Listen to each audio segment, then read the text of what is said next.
The Scarlet Letter by Nathaniel Hawthorne, from StreamBooks. The Custom House. Introductory to The Scarlet Letter. It is a little remarkable that, though disinclined to talk over much of myself and my affairs at the fireside,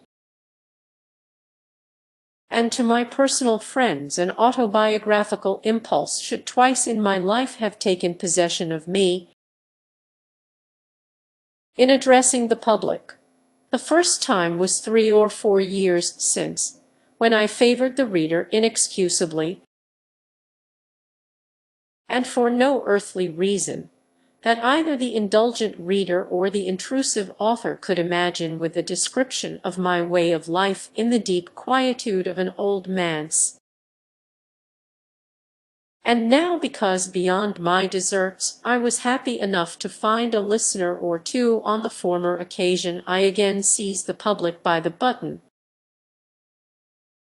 and talk of my 3 years' experience in a custom house. The example of the famous P.P., clerk of this parish, was never more faithfully followed. The truth seems to be, however, that, when he casts his leaves forth upon the wind, the author addresses not the many who will fling aside his volume or never take it up, but the few who will understand him better than most of his schoolmates or life-mates. Some authors, indeed, do far more than this, and indulge themselves in such confidential depths of revelation as could fittingly be addressed only and exclusively to the one heart and mind of perfect sympathy, as if the printed book were certain to find out the divided segment of the writer's own nature, and complete his circle of existence by bringing him into communion with it. It is scarcely decorous, however, to speak all, even where we speak impersonally. But, as thoughts are frozen and utterance benumbed, unless the speaker stand in some true relation with his audience, it may be pardonable to imagine that a friend, a kind and apprehensive, though not the closest friend, is listening to our talk, and then, a native reserve being thawed by this genial consciousness, we may prate of the circumstances that lie around us, and even of ourself, but still keep the inmost me behind its veil.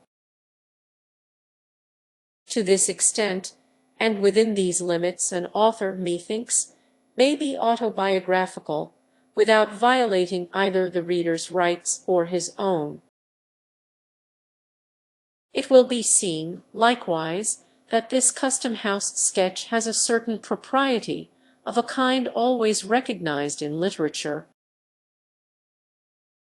as explaining how a large portion of the following pages came into my possession, and as offering proofs of the authenticity of a narrative therein contained.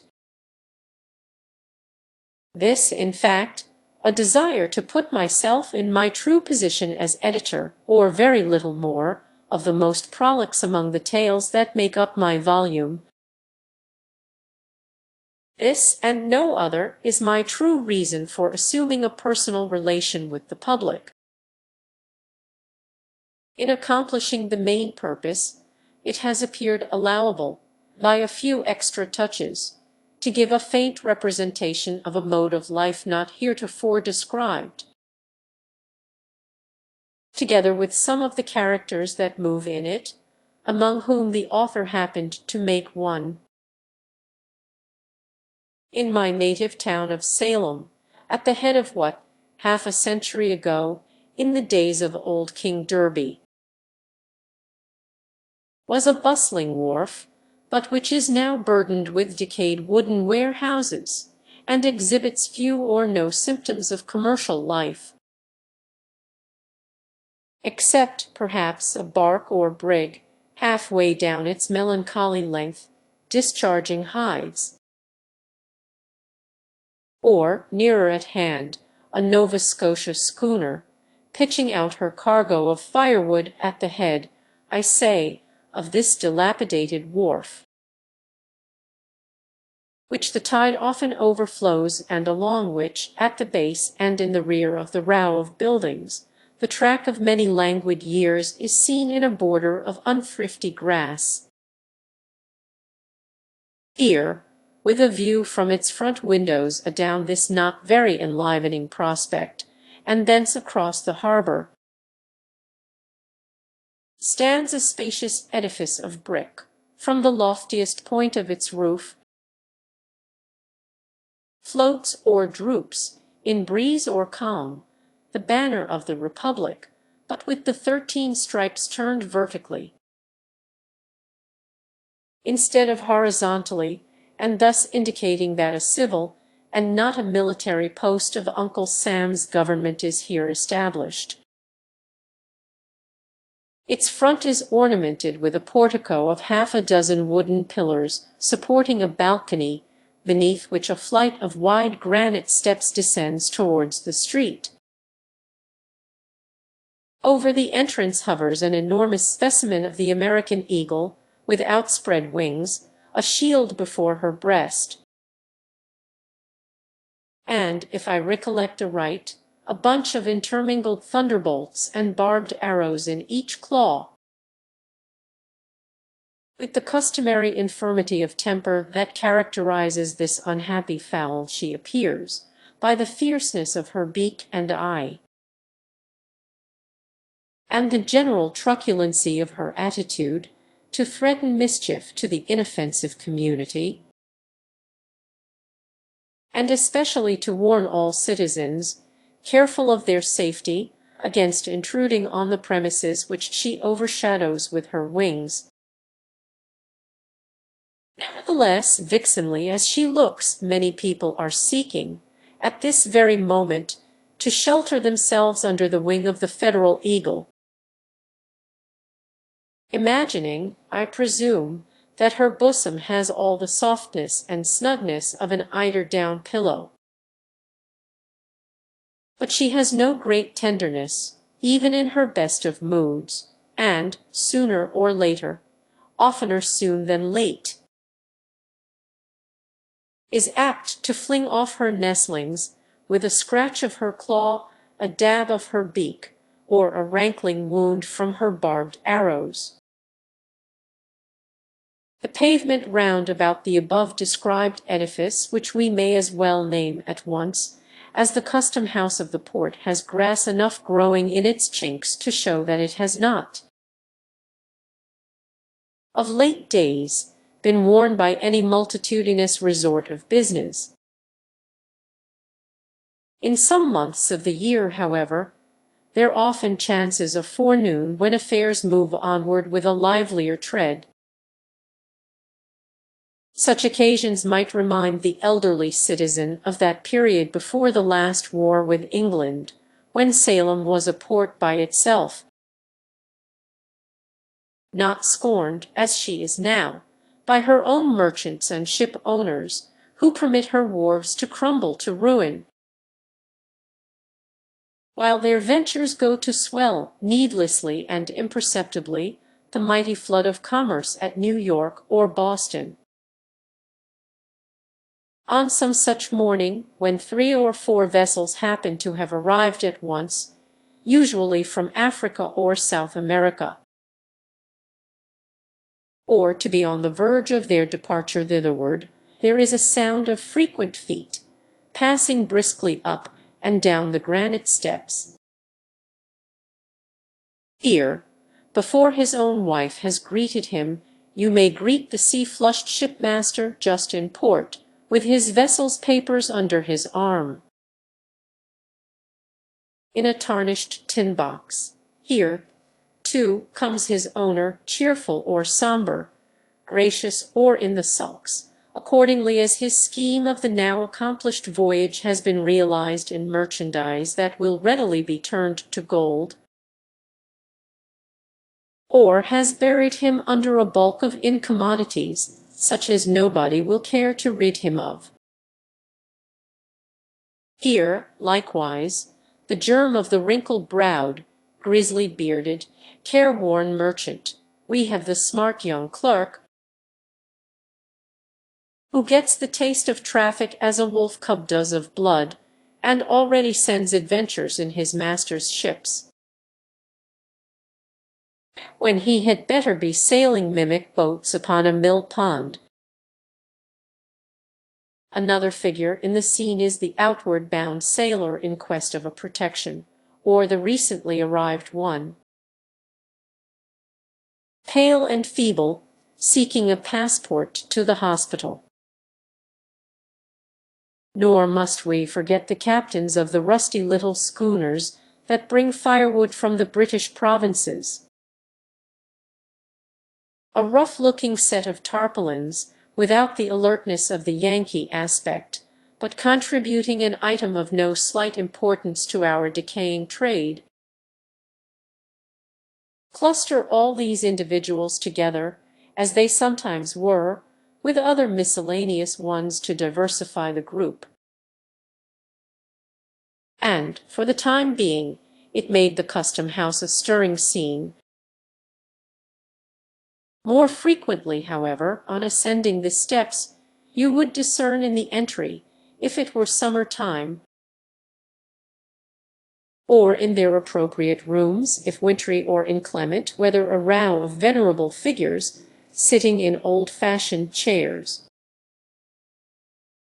which were tipped on their hind legs back against the wall.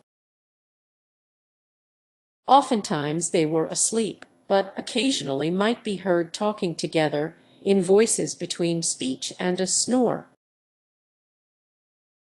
and with that lack of energy that distinguishes the occupants of almshouses and all other human beings who depend for subsistence on charity, on monopolized labor, or anything else but their own independent exertions.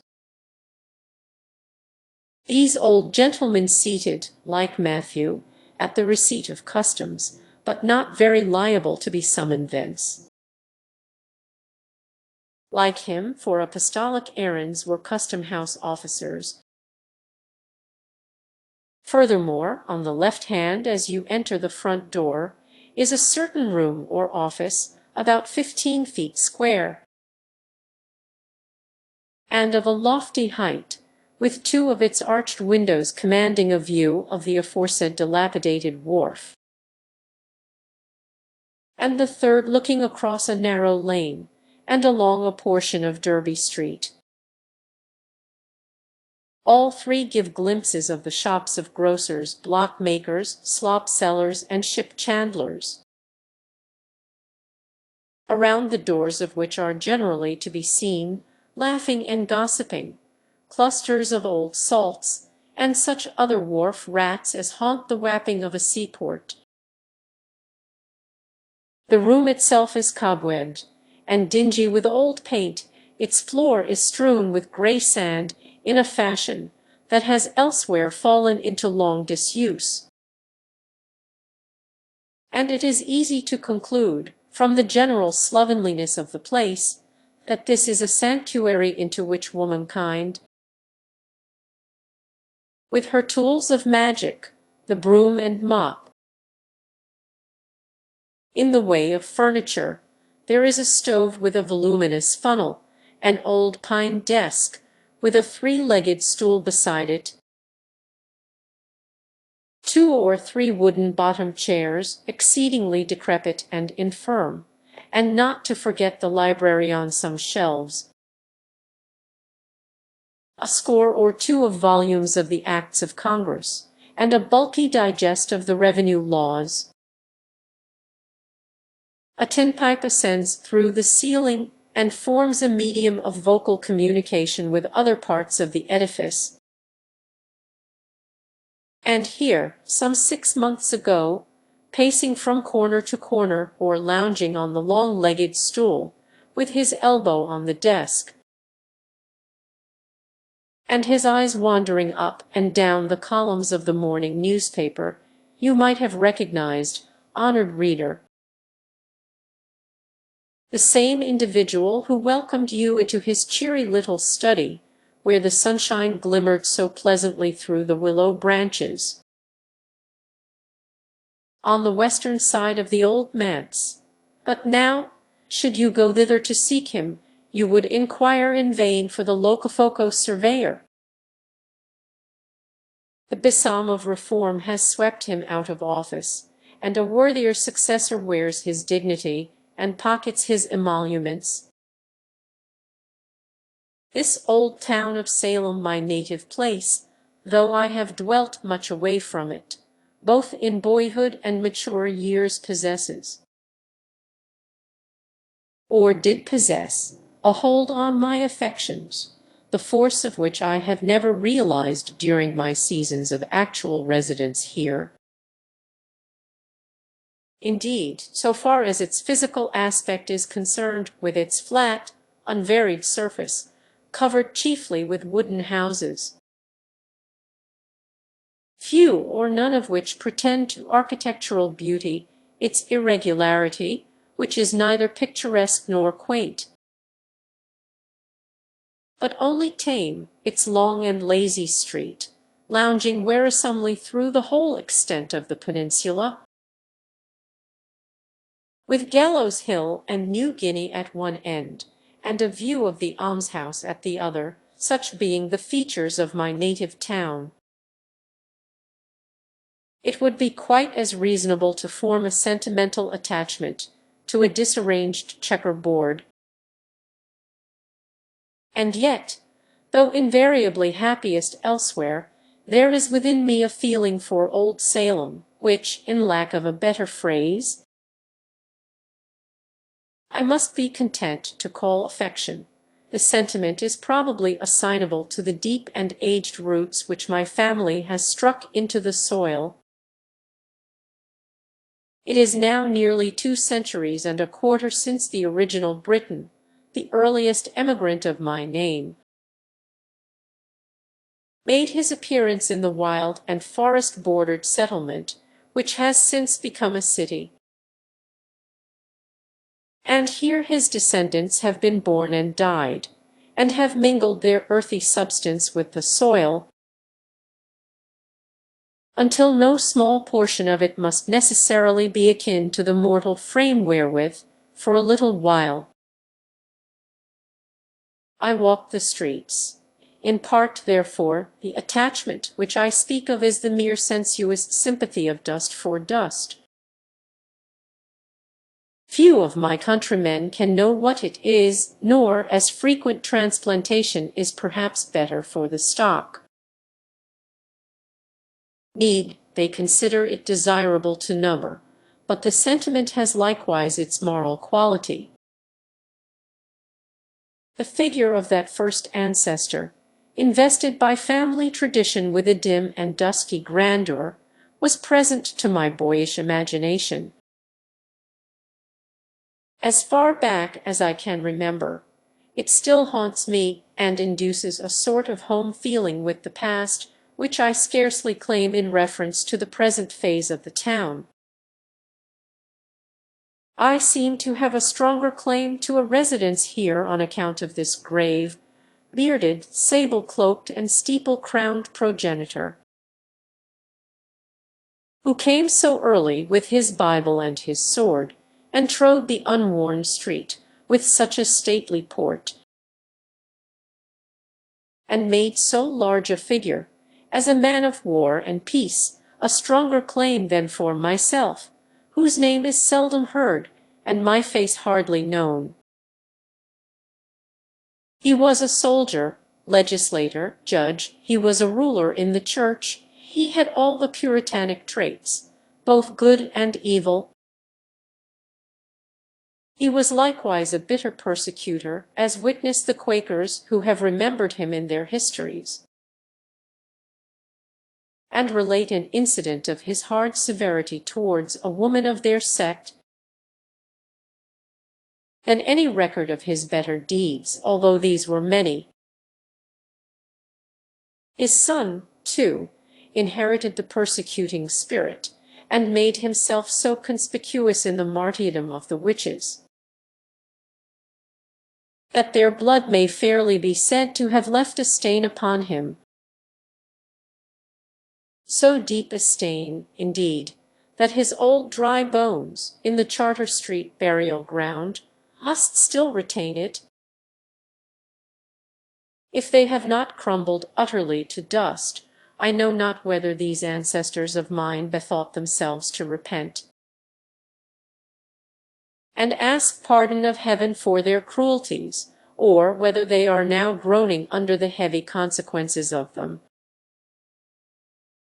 In another state of being, at all events, I, the present writer, as their representative, hereby take shame upon myself for their sakes, and pray that any curse incurred by them, as I have heard, and as the dreary and unprosperous condition of the race, for many a long year back, would argue to exist, may be now and henceforth removed. Doubtless, however, either of these stern and black-browed Puritans would have thought it quite a sufficient retribution for his sins, that, after so long a lapse of years, the old trunk of the family tree, with so much venerable moss upon it, should have borne as its topmost bough an idler like myself. No aim that I have ever cherished would they recognize as laudable, no success of mine if my life, beyond its domestic scope, had ever been brightened by success would they deem otherwise than worthless, if not positively disgraceful. What is he, murmurs one grey shadow of my forefathers to the other? A writer of story books, what kind of a business in life, what mode of glorifying God, or being serviceable to mankind in his day and generation may that be? Why, the degenerate fellow might as well have been a fiddler. Such are the compliments bandied between my great-grandsires and myself, across the gulf of time, and yet, let them scorn me as they will, strong traits of their nature have intertwined themselves with mine. Planted deep in the town's earliest infancy and childhood by these two earnest and energetic men, the race has ever since subsisted here.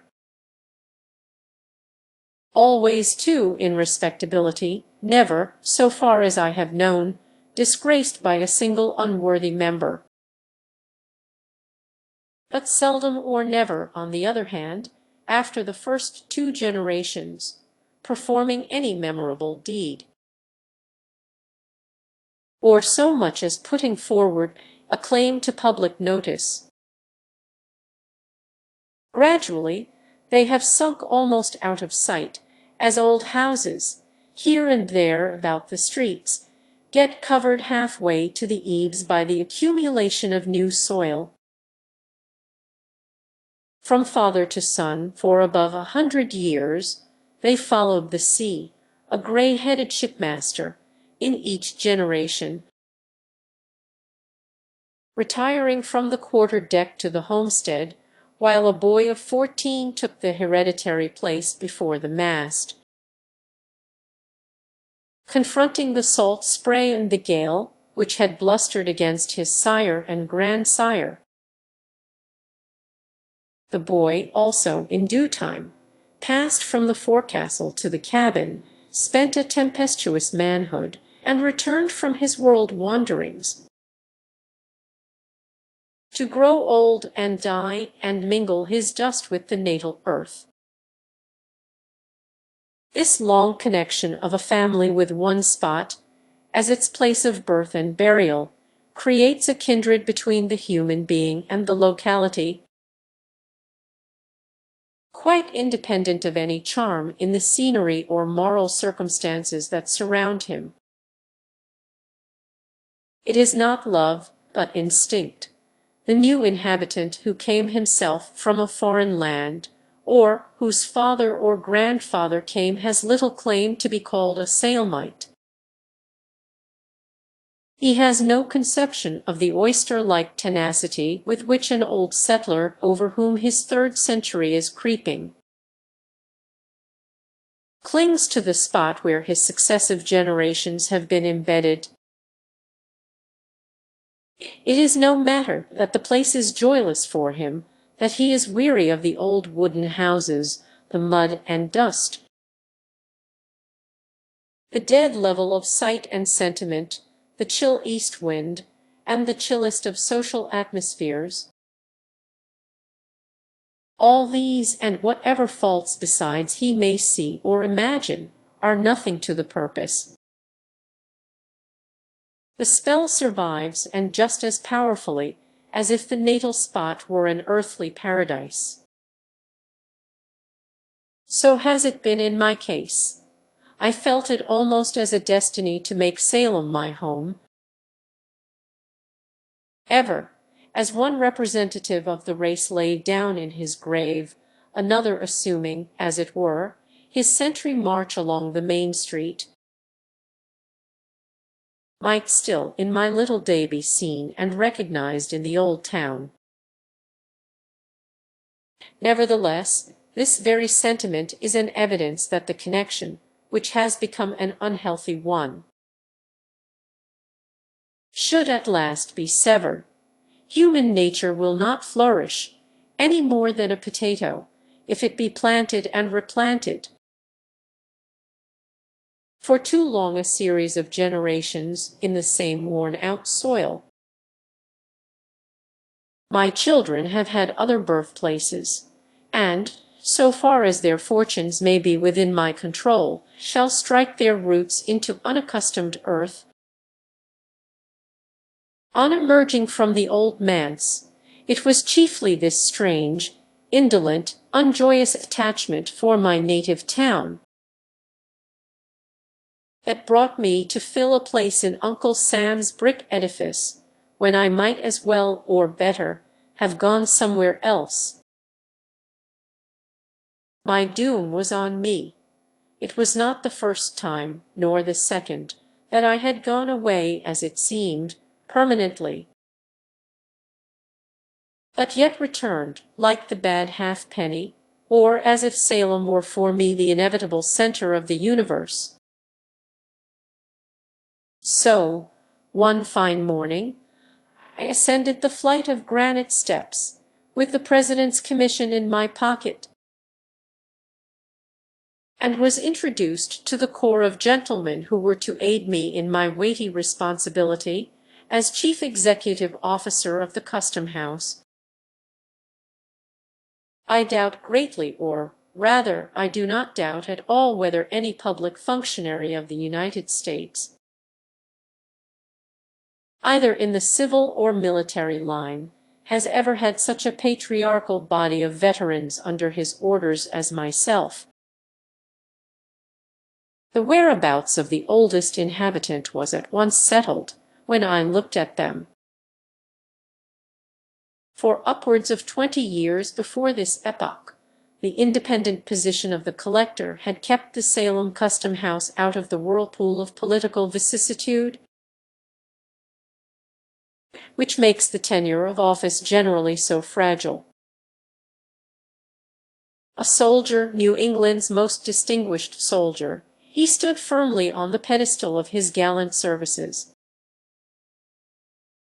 and, himself secure in the wise liberality of the successive administrations through which he had held office, he had been the safety of his subordinates in many an hour of danger and heart-quake. General Miller was radically conservative, a man over whose kindly nature habit had no slight influence, attaching himself strongly to familiar faces, and with difficulty moved to change, even when change might have brought unquestionable improvement. Thus, on taking charge of my department, I found few but aged men. They were ancient sea captains, for the most part, who, after being tossed on every sea, and standing up sturdily against life's tempestuous blasts, had finally drifted into this quiet nook where, with little to disturb them, except the periodical terrors of a presidential election, they one and all acquired a new lease of existence, though by no means less liable than their fellow men to age and infirmity. They had evidently some talisman or other that kept death at bay. 2 or 3 of their number, as I was assured, being gouty and rheumatic, or perhaps bedridden, never dreamed of making their appearance at the custom-house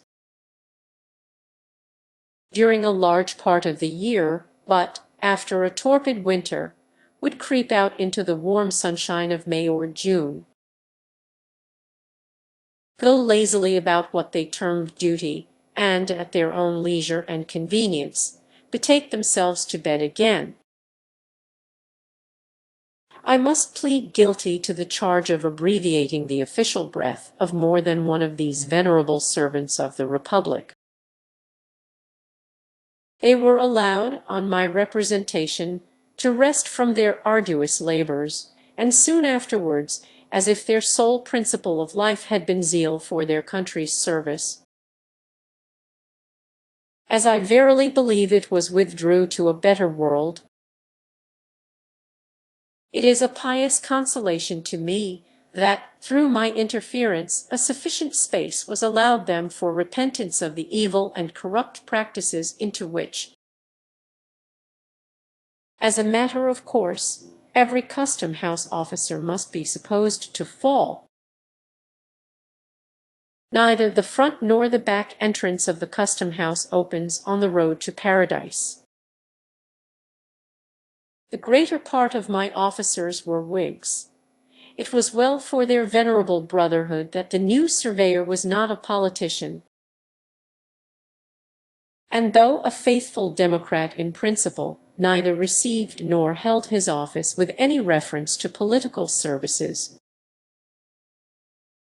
Had it been otherwise, had an active politician been put into this influential post, to assume the easy task of making head against a Whig collector,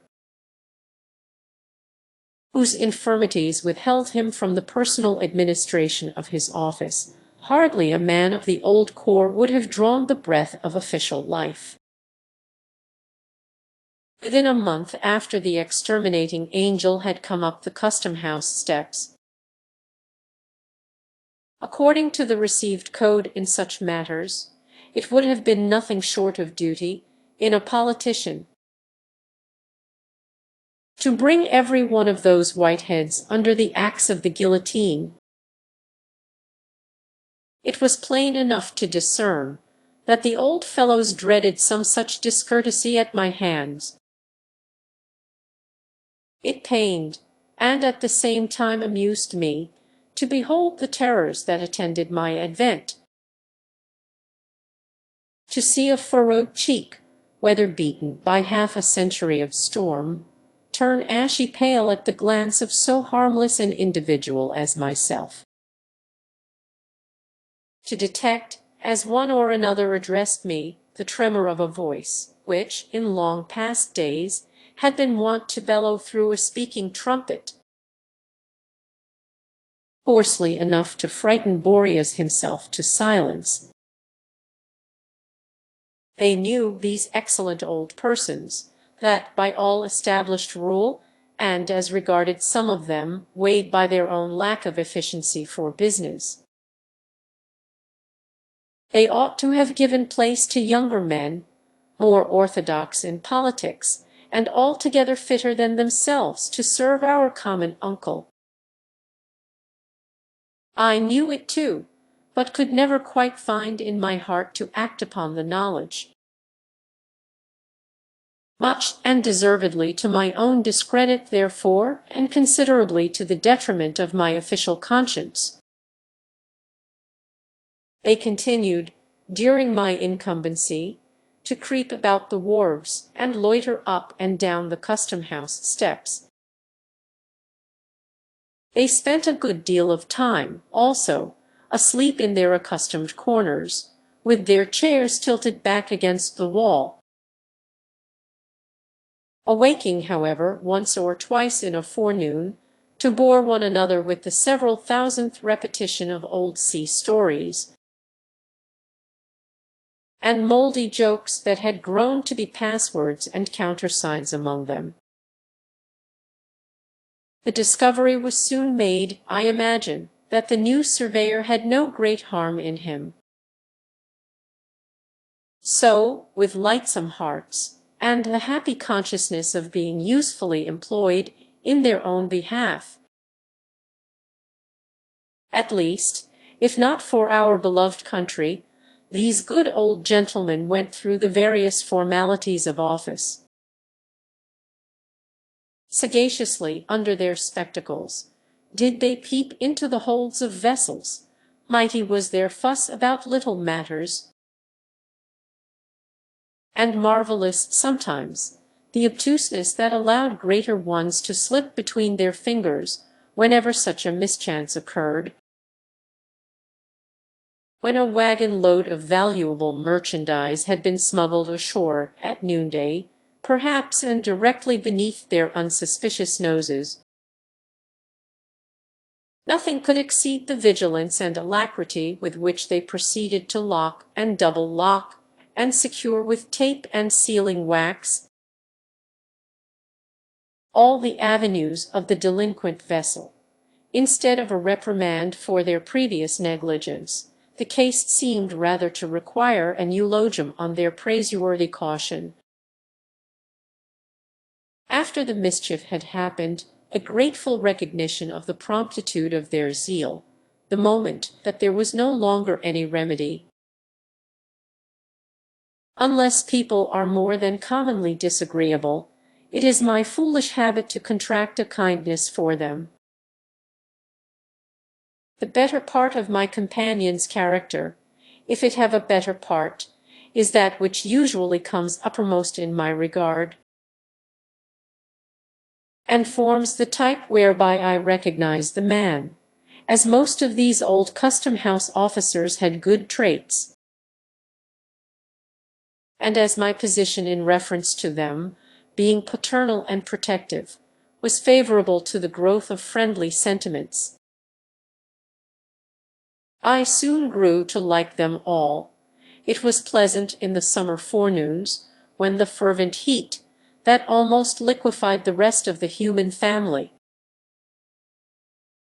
merely communicated a genial warmth to their half-torpid systems, it was pleasant to hear them chatting in the back entry. A row of them all tipped against the wall as usual, while the frozen witticisms of past generations were thawed out and came bubbling with laughter from their lips. Externally, the jollity of aged men has much in common with the mirth of children. The intellect, any more than a deep sense of humor, has little to do with the matter. It is, with both, a gleam that plays upon the surface, and imparts a sunny and cheery aspect alike to the green branch and gray, mouldering trunk. In one case, however, it is real sunshine, in the other, it more resembles the phosphorescent glow of decaying wood. It would be said in justice, the reader must understand, to represent all my excellent old friends as in their dotage. In the first place, my coadjutors were not invariably old, of marked ability and energy, and altogether superior to the sluggish and dependent mode of life on which their evil stars had cast them. Then, moreover, the white locks of age were sometimes found to be the thatch of an intellectual tenement in good repair. But, as respects the majority of my corps of veterans, there will be no wrong done if I characterize them generally as a set of wearisome old souls, who had gathered nothing worth preservation from their varied experience of life. They seemed to have flung away all the golden grain of practical wisdom, which they had enjoyed so many opportunities of harvesting, and most carefully to have stored their memories with the husks. They spoke with far more interest and unction of their morning's breakfast, or yesterday's, today's, or tomorrow's dinner, than of the shipwreck of 40 or 50 years ago, and all the world's wonders which they had witnessed with their youthful eyes. The father of the custom house, the patriarch, not only of this little squad of officials, but, I am bold to say, of the respectable body of tide waiters all over the United States, was a certain permanent inspector. He might truly be termed a legitimate son of the revenue system, dyed in the wool, or, rather, born in the purple, since his sire, a revolutionary colonel, and formerly collector of the port, had created an office for him, and appointed him to fill it, at a period of the early ages which few living men can now remember. This inspector, when I first knew him, was a man of 80 years, or thereabouts, and certainly one of the most wonderful specimens of winter green that you would be likely to discover in a lifetime's search.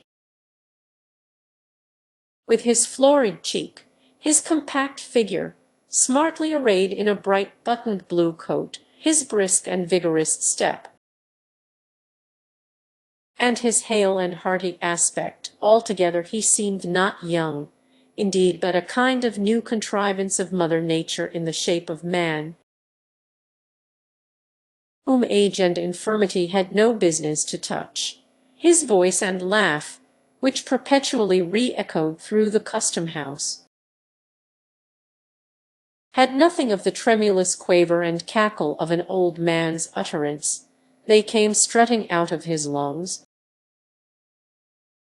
like the crow of a cock or the blast of a clarion, looking at him merely as an animal, and there was very little else to look at. He was a most satisfactory object, from the thorough healthfulness and wholesomeness of his system, and his capacity, at that extreme age, to enjoy all, or nearly all, the delights which he had ever aimed at or conceived of. The careless security of his life in the custom-house, on a regular income, and with but slight and infrequent apprehensions of removal, had no doubt contributed to make time pass lightly over him. The original and more potent causes, however, lay in the rare perfection of his animal nature, the moderate proportion of intellect, and the very trifling admixture of moral and spiritual ingredients, these latter qualities, indeed, being in barely enough measure to keep the old gentleman from walking on all fours. He possessed no power of thought, no depth of feeling, no troublesome sensibilities, nothing, in short, but a few commonplace instincts, which, aided by the cheerful temper that grew inevitably out of his physical well-being, did duty very respectably, and to general acceptance, in lieu of a heart. He had been the husband of 3 wives, all long since dead, the father of 20 children, most of whom, at every age of childhood or maturity, had likewise returned to dust. Here, one would suppose, might have been sorrow enough to imbue the sunniest disposition with a sable tinge. Not so with our old inspector. One brief sigh sufficed to carry off the entire burden of these dismal reminiscences. The next moment he was as ready for sport as any unbreeched infant, far readier than the collector's junior clerk. who at 19 years was much the elder and graver man of the two. I used to watch and study this patriarchal personage with, I think, livelier curiosity than any other form of humanity there presented to my notice. He was, in truth, a rare phenomenon, so perfect, in one point of view, so shallow, so delusive, so impalpable. Such an absolute nonentity in every other. My conclusion was that he had no soul, no heart, no mind, nothing, as I have already said, but instincts, and yet, withal, so cunningly had the few materials of his character been put together, that there was no painful perception of deficiency, but, on my part, an entire contentment with what I found in him. It might be difficult, and it was so, to conceive how he should exist hereafter, so earthly and sensuous did he seem. But surely his existence here, admitting that it was to terminate with his last breath, had been not unkindly given, with no higher moral responsibilities than the beasts of the field, but with a larger scope of enjoyment than theirs, and with all their blessed immunity from the dreariness and duskiness of age. One point, in which he had vastly the advantage over his four-footed brethren, was his ability to recollect the good dinners which it had made no small portion of the happiness of his life to eat. His gourmandism was a highly agreeable trait, and to hear him talk of roast meat was as appetizing as a pickle or an oyster. As he possessed no higher attribute, and neither sacrificed nor vitiated any spiritual endowment by devoting all his energies and ingenuities to subserve the delight and profit of his maw, it always pleased and satisfied me to hear him expatiate on fish, poultry, and butcher's meat, and the most eligible methods of preparing them for the table. His reminiscences of good cheer, however ancient the date of the actual banquet, seemed to bring the savor of pig or turkey under one's very nostrils. There were flavors on his palate that had lingered there not less than 60 or 70 years, and were still apparently as fresh as that of the mutton chop which he had just devoured for his breakfast. I have heard him smack his lips over dinners, every guest at which, except himself, had long been food for worms. It was marvelous to observe how the ghosts of bygone meals were continually rising up before him, not in anger or retribution, but as if grateful for his former appreciation and seeking to resuscitate an endless series of enjoyment. At once shadowy and sensual, a tender loin of beef, a hind quarter of veal, a spare rib of pork, a particular chicken, or a remarkably praiseworthy turkey, which had perhaps adorned his board in the days of the elder Adams, would be remembered, while all the subsequent experience of our race, and all the events that brightened or darkened his individual career, had gone over him with as little permanent effect as the passing breeze. The chief tragic event of the old man's life, so far as I could judge, was his mishap with a certain goose which lived and died some 20 or 40 years ago. A goose of most promising figure, but which, at table, proved so inveterately tough that the carving knife would make no impression on its carcass, and it could only be divided with an axe and handsaw. But it is time to quit this sketch, on which, however, I should be glad to dwell at considerably more length, because Of all men whom I have ever known, this individual was fittest to be a custom-house officer.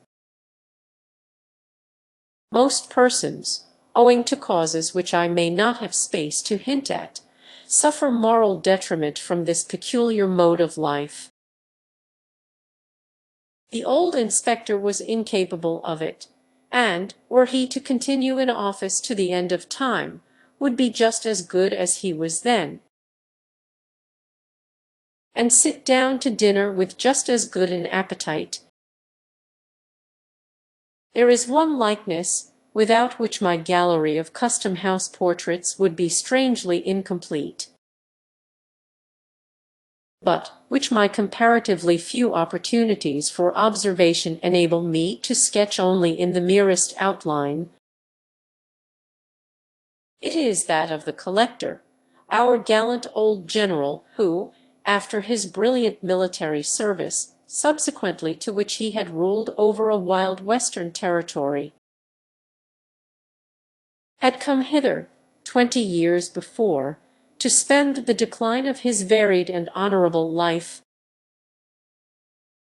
The brave soldier had already numbered, nearly or quite, his 80 years and 10, and was pursuing the remainder of his earthly march, burdened with infirmities which even the martial music of his own spirit-stirring recollections could do little towards lightening. The step was palsied now that had been foremost in the charge. It was only with the assistance of a servant, and by leaning his hand heavily on the iron balustrade, that he could slowly and painfully ascend the custom-house steps, and, with a toilsome progress across the floor, attain his customary chair beside the fireplace. There he used to sit, gazing with a somewhat dim serenity of aspect at the figures that came and went. Amid the rustle of papers, the administering of oaths, the discussion of business, and the casual talk of the office,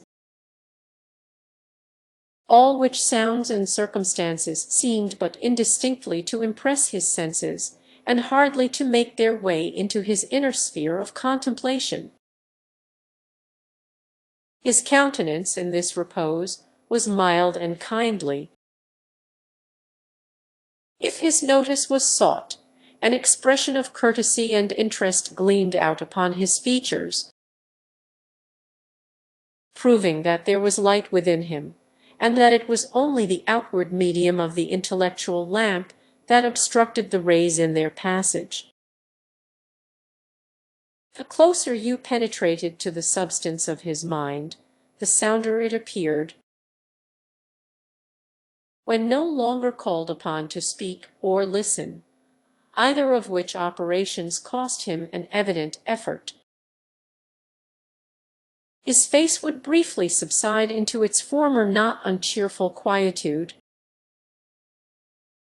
It was not painful to behold this look, for, though dim, it had not the imbecility of decaying age. The framework of his nature, originally strong and massive, was not yet crumbled into ruin.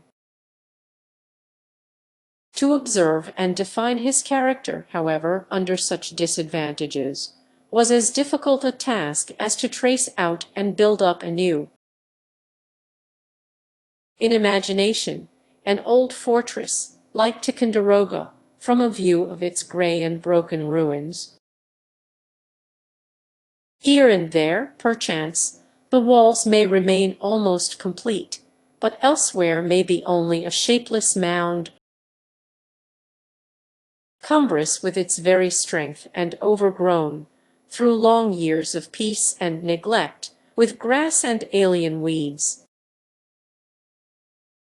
Nevertheless, looking at the old warrior with affection, for, slight as was the communication between us, my feeling towards him, like that of all bipeds and quadrupeds who knew him, might not improperly be termed so. I could discern the main points of his portrait. It was marked with the noble and heroic qualities which showed it to be not by a mere accident, but of good right, that he had won a distinguished name. His spirit could never, I conceive, have been characterized by an uneasy activity. It must, at any period of his life, have required an impulse to set him in motion.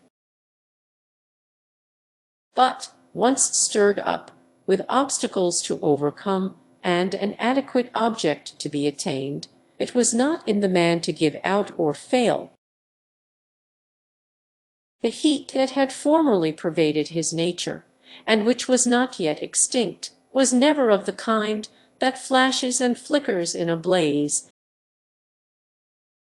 but rather a deep red glow, as of iron in a furnace. Weight, solidity, firmness. This was the expression of his repose, even in such decay as had crept untimely over him at the period of which I speak. But I could imagine, even then, that, under some excitement which should go deeply into his consciousness, roused by a trumpet peal, loud enough to awaken all his energies that were not dead, but only slumbering, he was yet capable of flinging off his infirmities like a sick man's gown, dropping the staff of age to seize a battle sword, and starting up once more a warrior, and in so intense a moment his demeanor would have still been calm.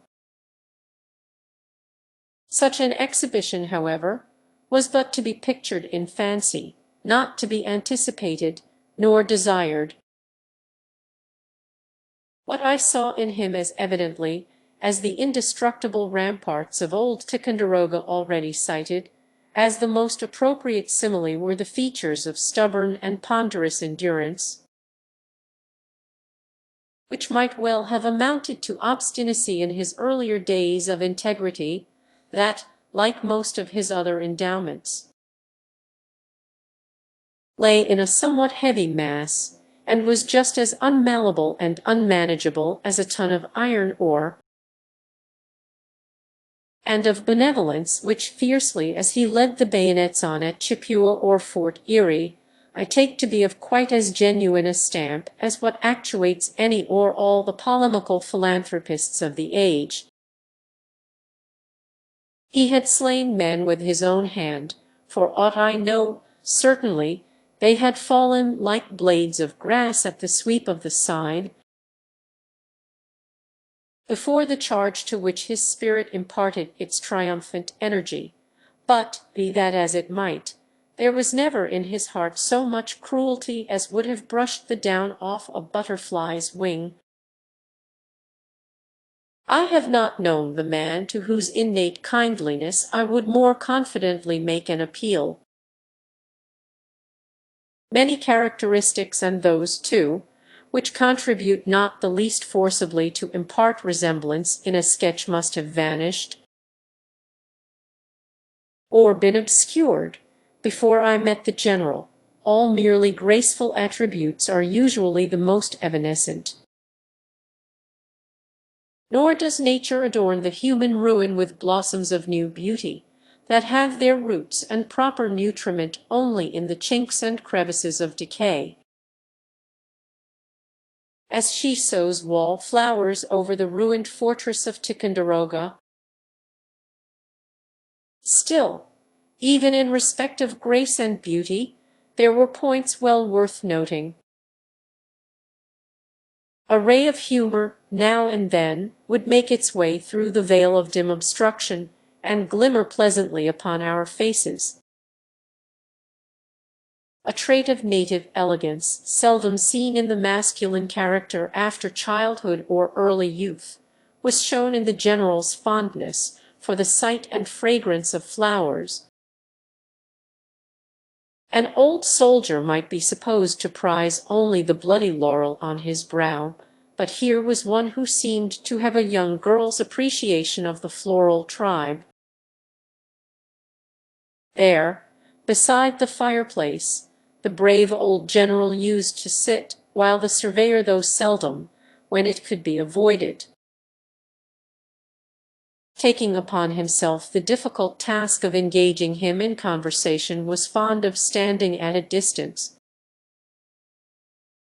and watching his quiet and almost slumberous countenance. He seemed away from us, although we saw him but a few yards off, remote, though we passed close beside his chair, unattainable, though we might have stretched forth our hands and touched his own. It might be that he lived a more real life within his thoughts than amid the unappropriate environment of the collector's office. The evolutions of the parade, the tumult of the battle, the flourish of old, heroic music, heard 30 years before. Such scenes and sounds, perhaps, were all alive before his intellectual sense. Meanwhile, the merchants and shipmasters, the spruce clerks and uncouth sailors, entered and departed. The bustle of this commercial and custom-house life kept up its little murmur round about him, and neither with the men nor their affairs did the general appear to sustain the most distant relation. He was as much out of place as an old sword now rusty, but which had flashed once in the battle's front, and showed still a bright gleam along its blade would have been among the inkstands, paper folders, and mahogany rulers. On the deputy collector's desk, there was one thing that much aided me in renewing and recreating the stalwart soldier of the Niagara frontier, the man of true and simple energy.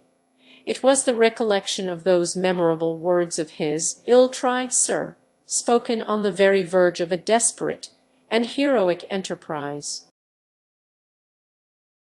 and breathing the soul and spirit of New England hardihood, comprehending all perils and encountering all. If in our country valor were rewarded by heraldic honor, this phrase which it seems so easy to speak, but which only he, with such a task of danger and glory before him, has ever spoken, would be the best and fittest of all mottos for the general's shield of arms. It contributes greatly towards a man's moral and intellectual health, to be brought into habits of companionship with individuals unlike himself, who care little for his pursuits, and whose sphere and abilities he must go out of himself to appreciate. The accidents of my life have often afforded me this advantage, but never with more fullness and variety than during my continuance in office. There was one man especially, the observation of whose character gave me a new idea of talent.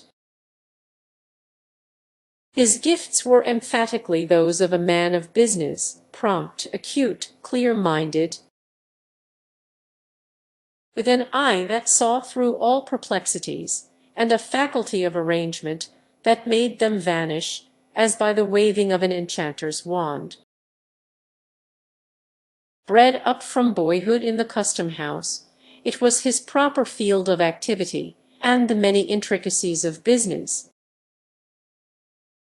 so harassing to the interloper, presented themselves before him with the regularity of a perfectly comprehended system. In my contemplation, he stood as the ideal of his class.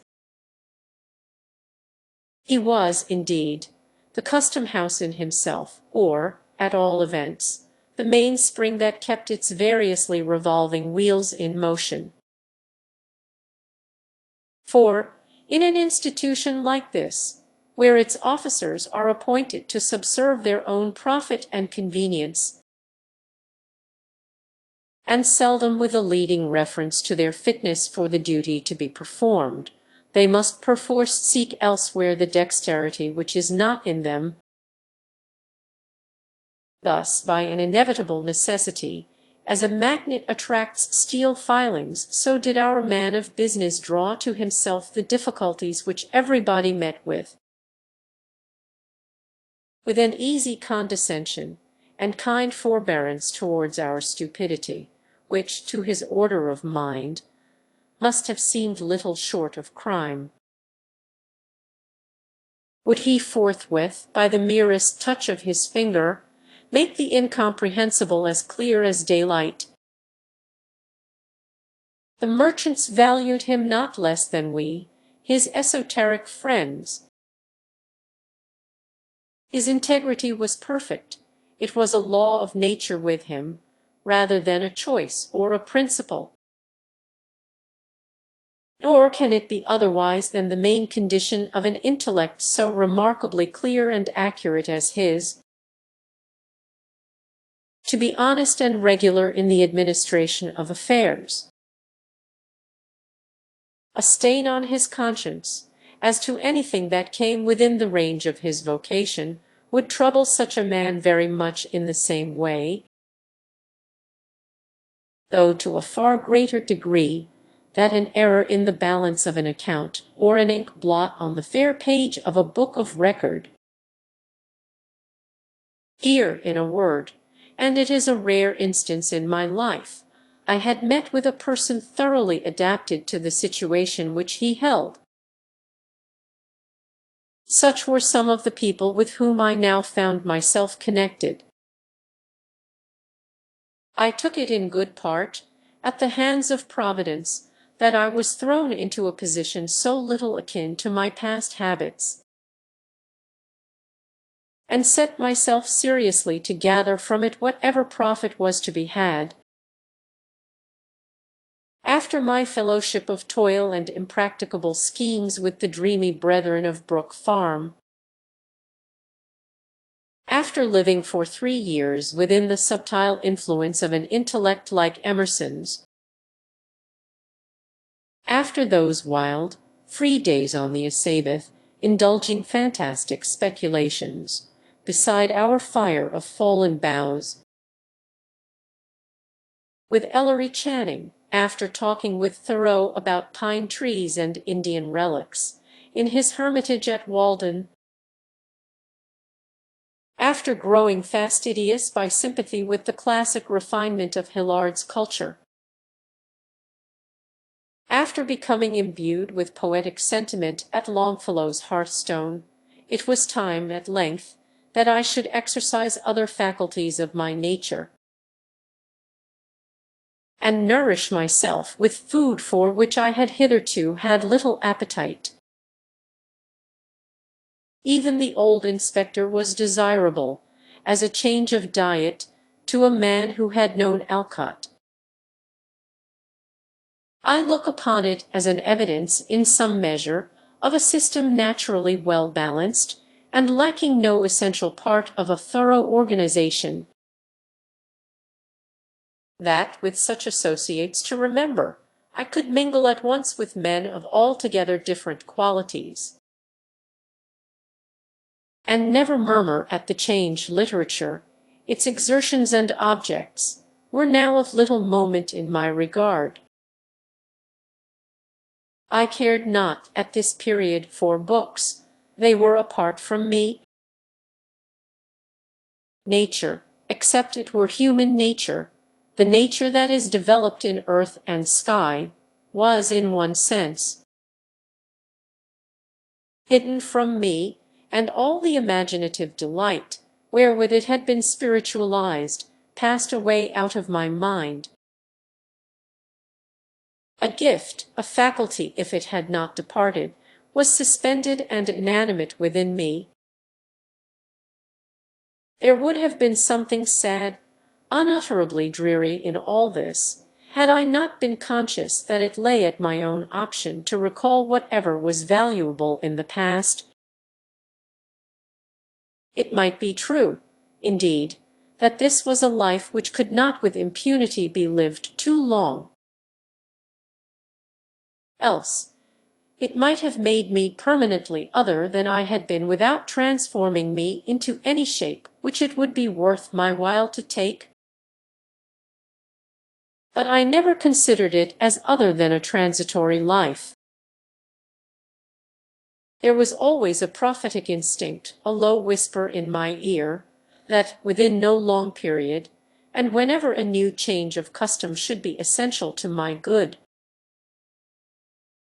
a change would come. Meanwhile, there I was, a surveyor of the revenue, and so far as I have been able to understand, as good a surveyor as need be, a man of thought, fancy, and sensibility, had he 10 times the surveyor's proportion of those qualities, may, at any time, be a man of affairs, if he will only choose to give himself the trouble. My fellow officers, and the merchants and sea captains with whom my official duties brought me into any manner of connection, viewed me in no other light, and probably knew me in no other character. None of them, I presume, had ever read a page of my inditing, or would have cared a fig the more for me, if they had read them all, nor would it have mended the matter in the least, had those same unprofitable pages been written with a pen like that of Burns or of Chaucer, each of whom was a custom-house officer in his day as well as I. It is a good lesson, though it may often be a hard one for a man who has dreamed of literary fame, and of making for himself a rank among the world's dignitaries by such means, to step aside out of the narrow circle in which his claims are recognized, and to find how utterly devoid of significance, beyond that circle, is all that he achieves, and all he aims at. I know not that I especially needed the lesson, either in the way of warning or rebuke, but, at any rate, I learned it thoroughly, nor, it gives me pleasure to reflect, did the truth, as it came home to my perception, ever cost me a pang, or require to be thrown off in a sigh.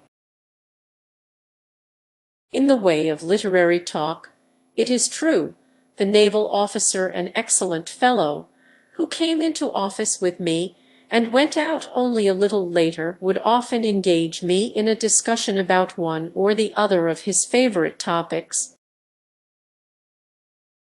Napoleon or Shakespeare, the collector's junior clerk, to a young gentleman who, it was whispered, occasionally covered a sheet of Uncle Sam's letter paper with what, at the distance of a few yards, looked very much like poetry, used now and then to speak to me of books,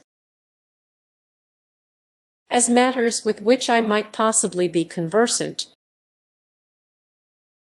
This was my all of lettered intercourse, and it was quite sufficient for my necessities. No longer seeking nor caring that my name should be blazoned abroad on title pages, I smiled to think that it had now another kind of vogue. The custom-house marker imprinted it, with a stencil and black paint, on pepper bags and baskets of annatto, and cigar boxes, and bales of all kinds of dutiable merchandise, in testimony that these commodities had paid the impost and gone regularly through the office, borne on such queer vehicle of fame, a knowledge of my existence, so far as a name conveys it, was carried where it had never been before, and, I hope, will never go again. But the past was not dead. Once in a great while the thoughts that had seemed so vital and so active, yet had been put to rest so quietly, revived again.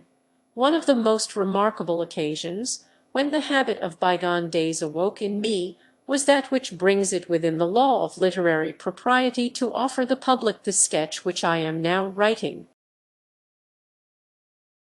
The second story of the custom house there is a large room, in which the brickwork and naked rafters have never been covered with paneling and plaster. The edifice originally projected on a scale adapted to the old commercial enterprise of the port, and with an idea of subsequent prosperity destined never to be realized, contains far more space than its occupants know what to do with. This airy hall, therefore, over the collector's apartments, remains unfinished to this day, and, in spite of the aged cobwebs that festoon its dusky beams, appears still to await the labor of the carpenter and mason. At one end of the room, in a recess, were a number of barrels, piled one upon another, containing bundles of official documents. Large quantities of similar rubbish lay lumbering the floor. It was sorrowful to think how many days and weeks and months and years of toil had been wasted on these musty papers, which were now only an encumbrance on earth, and were hidden away in this forgotten corner, never more to be glanced at by human eyes. But, then, what reams of other manuscripts, filled not with the dullness of official formalities, but with the thought of inventive brains and the rich effusion of deep hearts, had gone equally to oblivion, and that, moreover, without serving a purpose in their day, as these heaped-up papers had, and saddest of all, without purchasing for their writers the comfortable livelihood which the clerks of the custom-house had gained by these worthless scratchings of the pen, yet not altogether worthless. Perhaps as materials of local history, here, no doubt, statistics of the former commerce of Salem might be discovered, and memorials of her princely merchants, old King Derby, old Billy Gray, old Simon Forrester, and many another magnate in his day, whose powdered head, however, was scarcely in the tomb, before his mountain pile of wealth began to dwindle. The founders of the greater part of the families which now compose the aristocracy of Salem might here be traced, from the petty and obscure beginnings of their traffic, at periods generally much posterior to the Revolution, upward to what their children look upon as long-established rank. Prior to the Revolution, there is a dearth of records, the earlier documents and archives of the custom house having probably been carried off to Halifax, when all the king's officials accompanied the British Army in its flight from Boston. It has often been a matter of regret with me, for, going back, perhaps, to the days of the Protectorate, those papers must have contained many references to forgotten or remembered men, and to antique customs, which would have affected me with the same pleasure as when I used to pick up Indian arrow-heads in the field near the old manse. But, one idle and rainy day, it was my fortune to make a discovery of some little interest. Poking and burrowing into the heaped-up rubbish in the corner, unfolding one and another document, and reading the names of vessels that had long ago foundered at sea or rotted at the wharves, and those of merchants never heard of now on 'Change, nor very readily decipherable on their mossy tombstones. Glancing at such matters with the saddened, weary, half-reluctant interest which we bestow on the corpse of dead activity, and exerting my fancy, sluggish with little use, to raise up from these dry bones an image of the old town's brighter aspect, When India was a new region, and only Salem knew the way thither, I chanced to lay my hand on a small package, carefully done up in a piece of ancient yellow parchment. This envelope had the air of an official record of some period long past, when clerks engrossed their stiff and formal chirography on more substantial materials than at present. There was something about it that quickened an instinctive curiosity, and made me undo the faded red tape that tied up the package, with the sense that a treasure would here be brought to light. Unbending the rigid folds of the parchment cover, I found it to be a commission, under the hand and seal of Governor Shirley, in favor of one Jonathan Pugh, as surveyor of His Majesty's customs for the port of Salem, in the province of Massachusetts Bay. I remember to have read probably in Phelps' Annals a notice of the decease of Mr. Surveyor Pugh, about 80 years ago, and likewise, in a newspaper of recent times, an account of the digging up of his remains in the little graveyard of St. Peter's Church. During the renewal of that edifice, nothing, if I rightly call to mind, was left of my respected predecessor, save an imperfect skeleton, and some fragments of apparel, and a wig of majestic frizzle, which, unlike the head that it once adorned, was in very satisfactory preservation. But, on examining the papers which the parchment commission served to envelop, I found more traces of Mr. Pugh's mental part, and the internal operations of his head, than the frizzled wig had contained of the venerable skull itself. They were documents, in short, not official, but of a private nature, or at least written in his private capacity,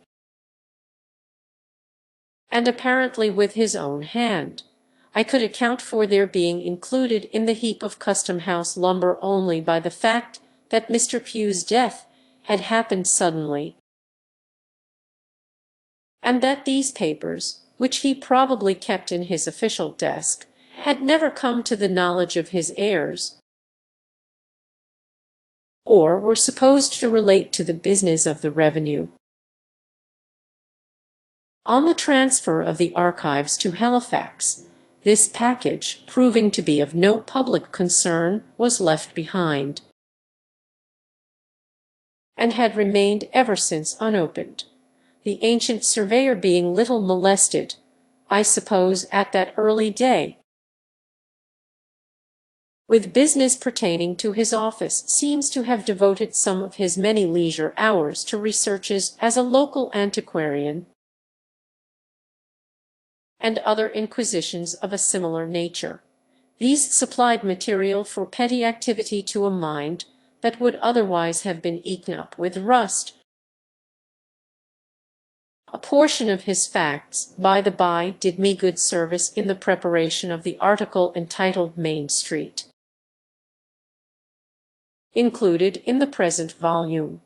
The remainder may perhaps be applied to purposes equally valuable hereafter,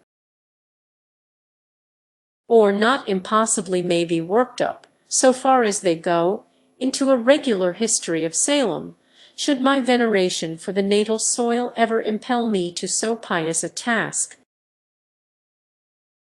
Meanwhile, they shall be at the command of any gentleman inclined and competent to take the unprofitable labor off my hands.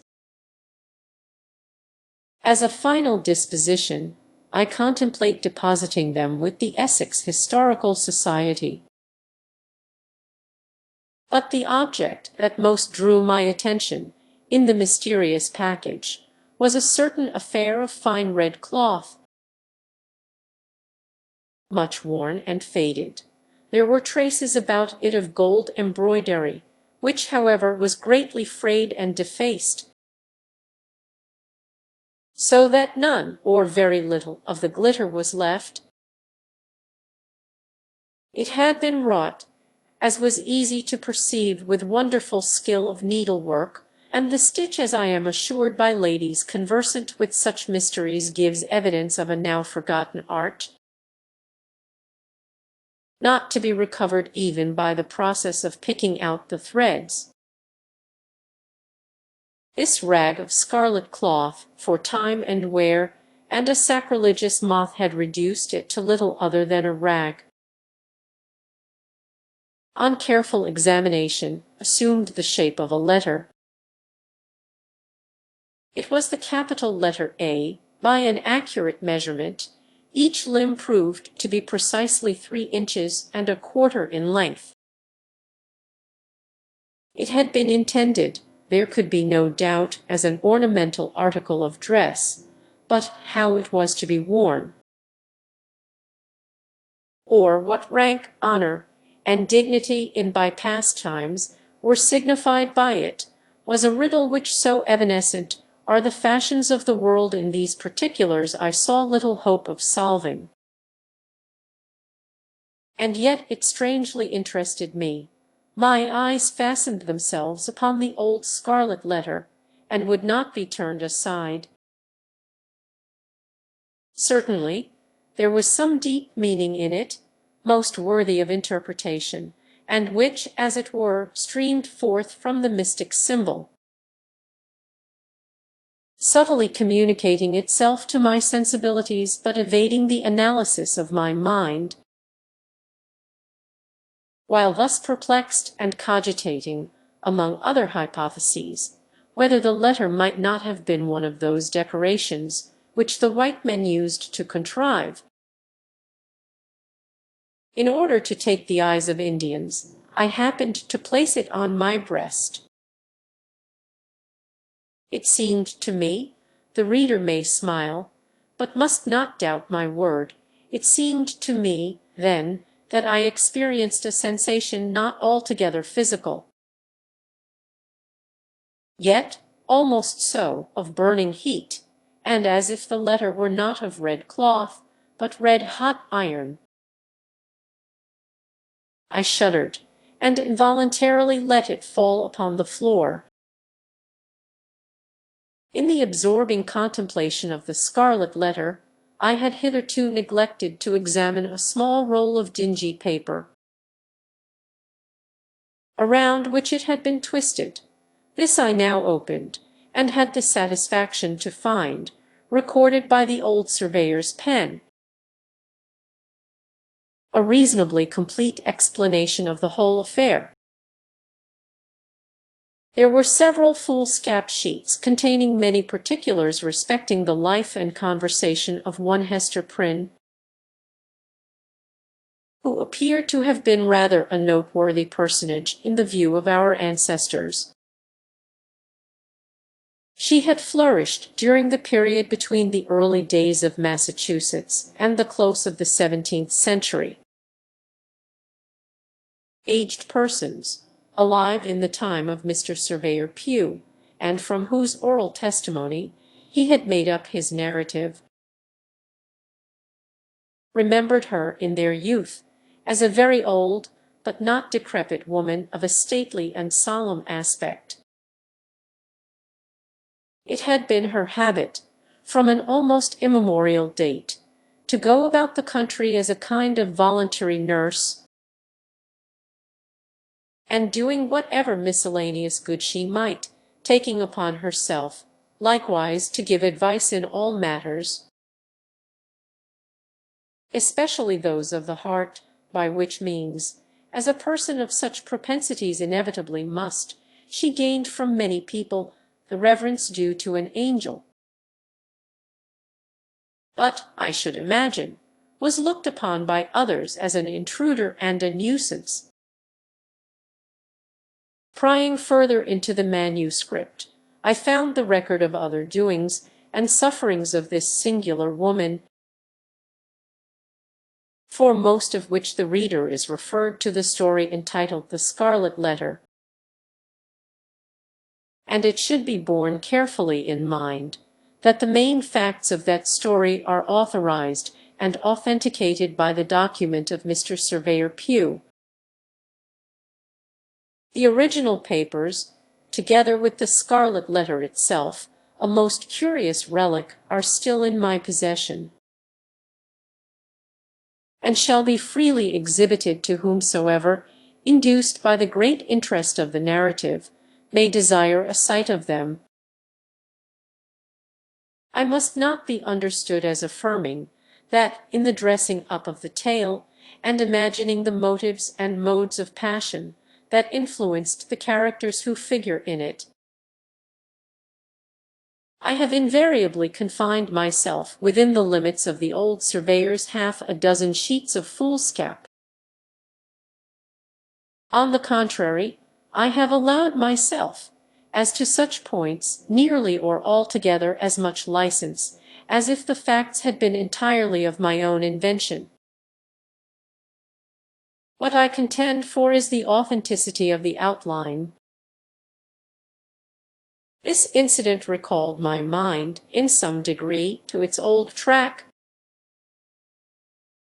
There seemed to be here the groundwork of a tale.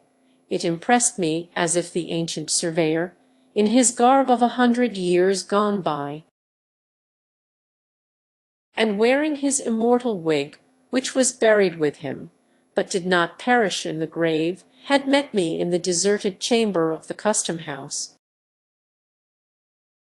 In his port was the dignity of one who had borne his Majesty's commission, and who was therefore illuminated by a ray of the splendor that shone so dazzlingly about the throne. How unlike, alas, the hang-dog look of a Republican official, who, as the servant of the people, feels himself less than the least, and below the lowest of his masters. With his own ghostly hand, the obscurely seen but majestic figure had imparted to me the scarlet symbol, and the little roll of explanatory manuscript. With his own ghostly voice, he had exhorted me, on the sacred consideration of my filial duty and reverence towards him, who might reasonably regard himself as my official ancestor, to bring his mouldy and moth-eaten lucubrations before the public. "Do this," said the ghost of Mr. Surveyor Pugh, emphatically nodding the head that looked so imposing within its memorable wig. "Do this, and the profit shall be all your own. You will shortly need it, for it is not in your days as it was in mine, when a man's office was a life-lease and oftentimes an heirloom. But I charge you in this matter of old Mistress Prynne, give to your predecessor's memory the credit which will be rightfully due." And I said to the ghost of Mr. Surveyor Pugh, "I will." On Hester Prynne's story, therefore, I bestowed much thought. It was the subject of my meditations for many an hour, while pacing to and fro across my room, or traversing, with 100-fold repetition, the long extent from the front door of the custom-house to the side entrance, and back again. Great were the weariness and annoyance of the old inspector and the weighers and gaugers, whose slumbers were disturbed by the unmercifully lengthened tramp of my passing and returning footsteps. Remembering their own former habits, they used to say that the surveyor was walking the quarter-deck.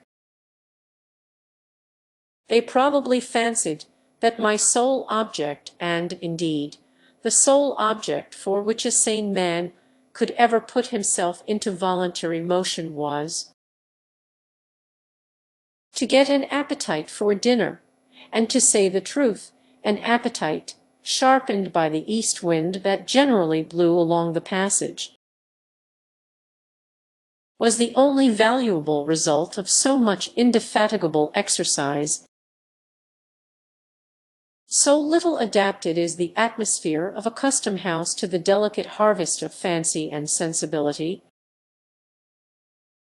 that, had I remained there through 10 presidencies yet to come, I doubt whether the tale of the Scarlet Letter would ever have been brought before the public eye. My imagination was a tarnished mirror. It would not reflect, or only with miserable dimness, the figures with which I did my best to people it. The characters of the narrative would not be warmed and rendered malleable by any heat that I could kindle at my intellectual forge. They would take neither the glow of passion nor the tenderness of sentiment, but retained all the rigidity of dead corpses, and stared me in the face with a fixed and ghastly grin of contemptuous defiance. "What have you to do with us?" That expression seemed to say. "The little power you might once have possessed over the tribe of unrealities is gone. You have bartered it for a pittance of the public gold. Go, then, and earn your wages." In short, the almost torpid creatures of my own fancy twitted me with imbecility, and not without fair occasion. It was not merely during the 3 hours and a half which Uncle Sam claimed as his share of my daily life that this wretched numbness held possession of me. It went with me on my seashore walks and rambles into the country, whenever, which was seldom and reluctantly, I bestirred myself to seek that invigorating charm of nature, which used to give me such freshness and activity of thought the moment that I stepped across the threshold of the old manse. The same torpor, as regarded the capacity for intellectual effort, accompanied me home, and weighed upon me in the chamber which I most absurdly termed my study. Nor did it quit me, when, late at night, I sat in the deserted parlor, lighted only by the glimmering coal fire and the moon, striving to picture forth imaginary scenes, which, the next day, might flow out on the brightening page in many-hued description. If the imaginative faculty refused to act at such an hour, it might well be deemed a hopeless case. Moonlight, in a familiar room, falling so white upon the carpet, and showing all its figures so distinctly, making every object so minutely visible, yet so unlike a morning or noontide visibility, is a medium the most suitable for a romance writer to get acquainted with his elusive guests. There is the little domestic scenery of the well-known apartment, the chairs, with each its separate individuality, the center table, sustaining a work-basket, a volume or two, and an extinguished lamp, the sofa, the bookcase, the picture on the wall. All these details, so completely seen, are so spiritualized by the unusual light, that they seem to lose their actual substance and become things of intellect. Nothing is too small or too trifling to undergo this change, and acquire dignity thereby.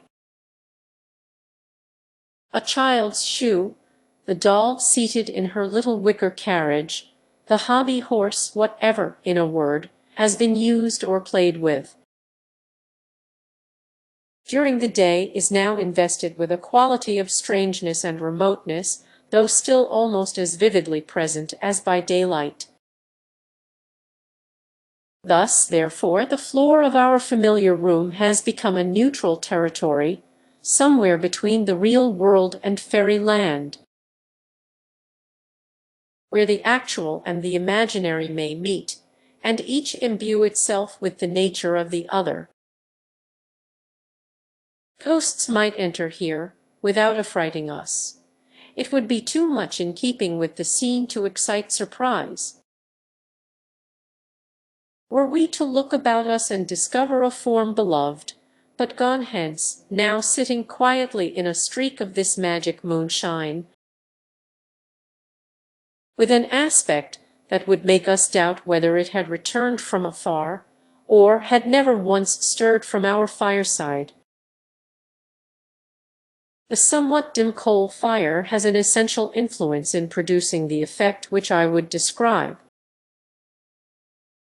It throws its unobtrusive tinge throughout the room, with a faint ruddiness upon the walls and ceiling, and a reflected gleam from the polish of the furniture. This warmer light mingles itself with the cold spirituality of the moonbeams and communicates, as it were, a heart and sensibilities of human tenderness to the forms which fancy summons up. It converts them from snow images into men and women. Glancing at the looking-glass, we behold deep within its haunted verge the smoldering glow of the half-extinguished anthracite, the white moonbeams on the floor, and a repetition of all the gleam and shadow of the picture, with one remove further from the actual, and nearer to the imaginative. Then, at such an hour, and with this scene before him, if a man sitting all alone cannot dream strange things, and make them look like truth, he need never try to write romances. But, for myself, during the whole of my custom-house experience, moonlight and sunshine, and the glow of firelight, were just alike in my regard, and neither of them was of one whit more avail than the twinkle of a tallow candle. An entire class of susceptibilities, and a gift connected with them of no great richness or value, but the best I had, was gone from me. It is my belief, however, that, had I attempted a different order of composition, my faculties would not have been found so pointless and inefficacious. I might, for instance, have contented myself with writing out the narratives of a veteran shipmaster, one of the inspectors, whom I should be most ungrateful not to mention, since scarcely a day passed that he did not stir me to laughter and admiration by his marvelous gifts as a story-teller. Could I have preserved the picturesque force of his style, and the humorous coloring which nature taught him how to throw over his descriptions, or I might readily have found a more serious task. It was a folly, with the materiality of this daily life pressing so intrusively upon me, to attempt to fling myself back into another age, or to insist on creating the semblance of a world out of airy matter, when, at every moment, the impalpable beauty of my soap bubble was broken by the rude contact of some actual circumstance. The wiser effort would have been to diffuse thought and imagination through the opaque substance of today, and thus to make it a bright transparency, to spiritualize the burden that began to weigh so heavily, to seek resolutely the true and indestructible value that lay hidden in the petty and wearisome incidents and ordinary characters with which I was now conversant. The fault was mine. The page of life that was spread out before me seemed dull and commonplace, only because I had not fathomed its deeper import. A better book than I shall ever write was there, leaf after leaf presenting itself to me, just as it was written out, by the reality of the flitting hour, and vanishing as fast as written, only because my brain wanted the insight and my hand the cunning to transcribe it. At some future day, it may be, I shall remember a few scattered fragments and broken paragraphs, and write them down, and find the letters turn to gold upon the page. These perceptions have come too late. At the instant, I was only conscious that what would have been a pleasure once was now a hopeless toil. There was no occasion to make much moan about this state of affairs. I had ceased to be a writer of tolerably poor tales and essays, and had become a tolerably good surveyor of the customs. That was all, but, nevertheless, it is anything but agreeable to be haunted by a suspicion that one's intellect is dwindling away, or exhaling without your consciousness, like ether out of a phial, so that, at every glance, you find a smaller and less volatile residuum. Of the fact there could be no doubt, and, examining myself and others, I was led to conclusions, in reference to the effect of public office on the character, not very favorable to the mode of life in question. Suffice it here to say that a custom-house officer, of long continuance, can hardly be a very praiseworthy or respectable personage, for many reasons, one of them, the tenure by which he holds his situation, and another, the very nature of his business, which, though, I trust, an honest one, is of such a sort that he does not share in the united effort of mankind. An effect which I believe to be observable, more or less, in every individual who has occupied the position is that, while he leans on the mighty arm of the Republic, his own proper strength departs from him. He loses, in an extent proportioned to the weakness or force of his original nature, the capability of self-support. If he possess an unusual share of native energy, or the enervating magic of place do not operate too long upon him, his forfeited powers may be redeemable, the ejected officer fortunate in the unkindly shove that sends him forth betimes to struggle amid a struggling world may return to himself, and become all that he has ever been. But this seldom happens. He usually keeps his ground just long enough for his own ruin, and is then thrust out,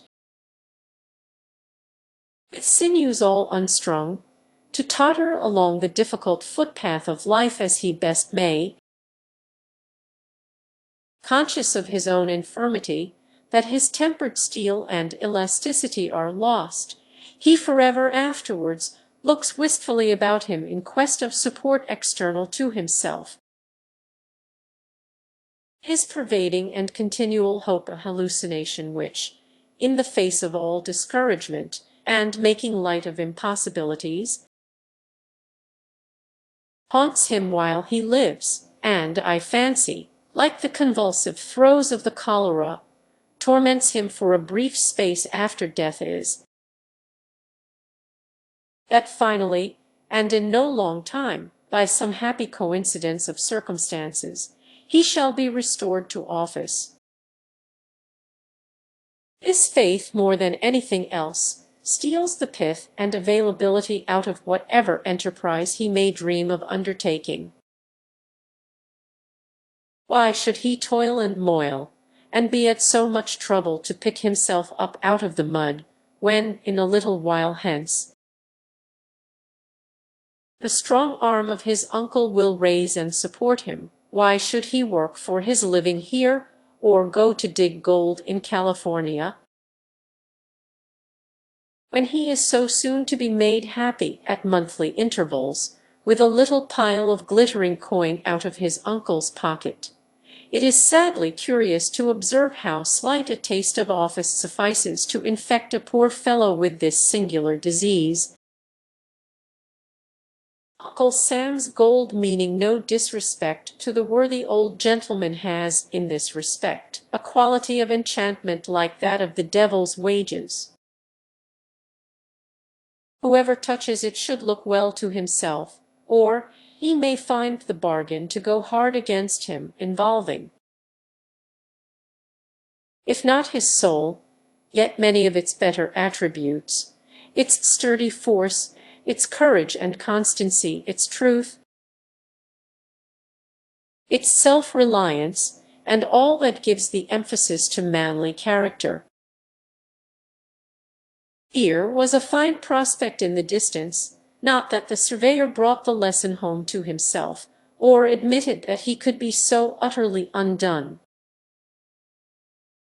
either by continuance in office or ejectment. Yet my reflections were not the most comfortable. I began to grow melancholy and restless, continually prying into my mind to discover which of its poor properties were gone, and what degree of detriment had already accrued to the remainder. I endeavored to calculate how much longer I could stay in the custom-house, and yet go forth a man. To confess the truth, it was my greatest apprehension, as it would never be a measure of policy, to turn out so quiet an individual as myself. And it being hardly in the nature of a public officer to resign, it was my chief trouble, therefore, that I was likely to grow grey and decrepit in the surveyorship, and become much such another animal as the old inspector. Might it not, in the tedious lapse of official life that lay before me, finally be with me as it was with this venerable friend, to make the dinner hour the nucleus of the day, and to spend the rest of it, as an old dog spends it, asleep in the sunshine or in the shade? A dreary look forward this, for a man who felt it to be the best definition of happiness to live throughout the whole range of his faculties and sensibilities. But all this while I was giving myself very unnecessary alarm. Providence had meditated better things for me than I could possibly imagine for myself. A remarkable event of the third year of my surveyorship, to adopt the tone of P, was the election of General Taylor to the presidency. It is essential, in order to form a complete estimate of the advantages of official life, to view the incumbent at the incoming of a hostile administration. His position is then one of the most singularly irksome, and, in every contingency, disagreeable, that a wretched mortal can possibly occupy, with seldom an alternative of good on either hand, although what presents itself to him as the worst event may very probably be the best. But it is a strange experience to a man of pride and sensibility to know that his interests are within the control of individuals who neither love nor understand him, and by whom, since one or the other must needs happen, he would rather be injured than obliged. Strange, too, for one who has kept his calmness throughout the contest, to observe the bloodthirstiness that is developed in the hour of triumph, and to be conscious that he is himself among its objects. There are few uglier traits of human nature than this tendency, which I now witnessed in men no worse than their neighbors, to grow cruel, merely because they possess the power of inflicting harm. If the guillotine, as applied to office holders, were a literal fact instead of one of the most apt of metaphors, It is my sincere belief that the active members of the victorious party were sufficiently excited to have chopped off all our heads, and have thanked heaven for the opportunity. It appears to me, who have been a calm and curious observer, as well in victory as defeat, that this fierce and bitter spirit of malice and revenge has never distinguished the many triumphs of my own party as it now did that of the Whigs. The Democrats take the offices, as a general rule, because they need them, and because the practice of many years has made it the law of political warfare, which, unless a different system be proclaimed, it were weakness and cowardice to murmur at. But the long habit of victory has made them generous. They know how to spare, when they see occasion, and when they strike, the axe may be sharp, indeed, but its edge is seldom poisoned with ill will. Nor is it their custom ignominiously to kick the head which they have just struck off. In short, unpleasant as was my predicament at best, I saw much reason to congratulate myself that I was on the losing side, rather than the triumphant one. If heretofore I had been none of the warmest of partisans, I began now, at this season of peril and adversity, to be pretty acutely sensible with which party my predilections lay. Nor was it without something like regret and shame that, according to a reasonable calculation of chances,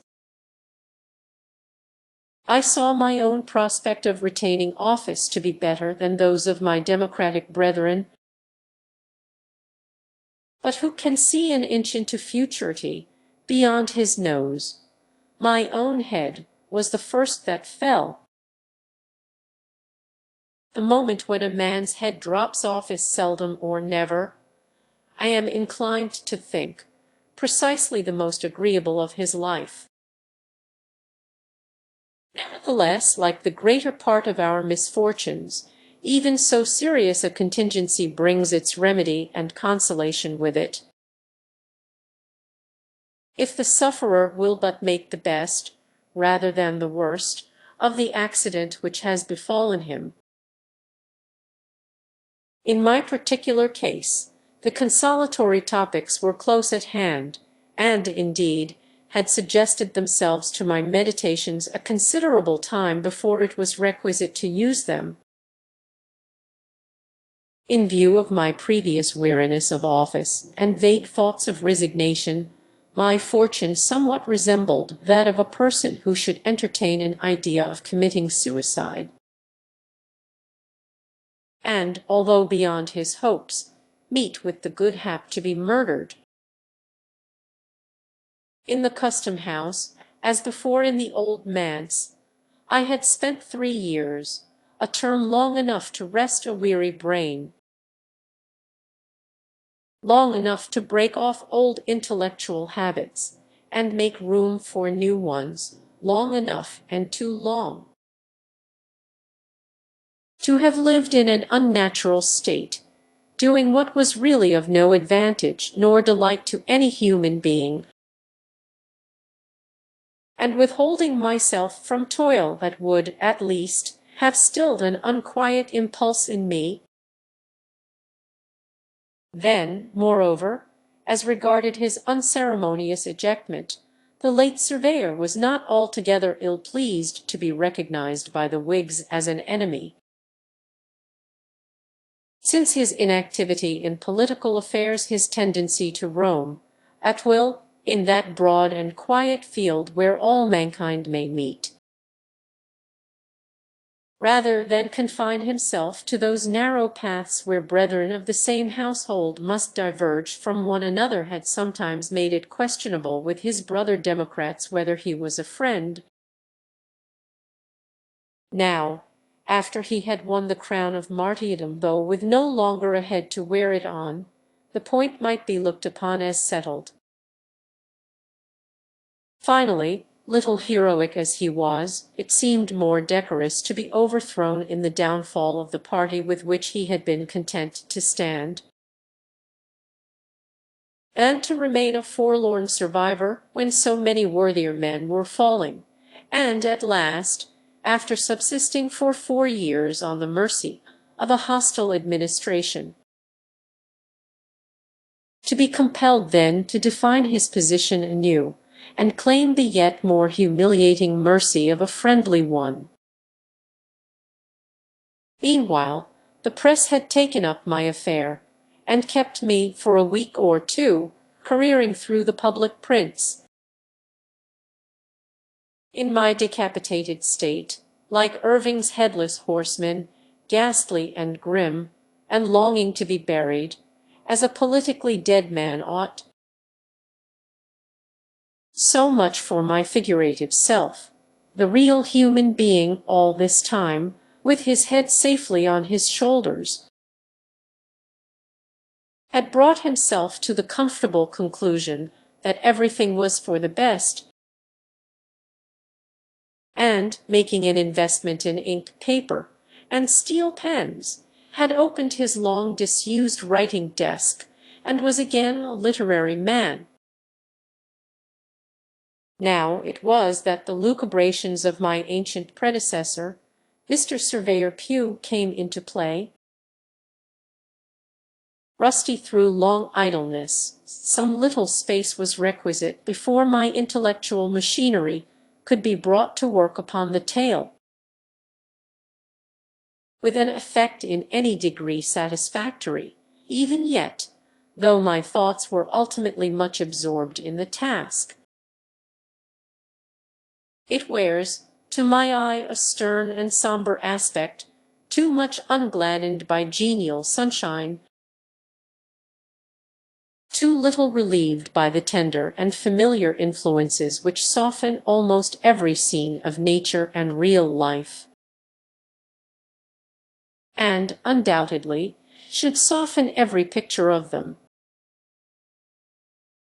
This uncaptivating effect is perhaps due to the period of hardly accomplished revolution and still seething turmoil, in which the story shaped itself. It is no indication, however, of a lack of cheerfulness in the writer's mind,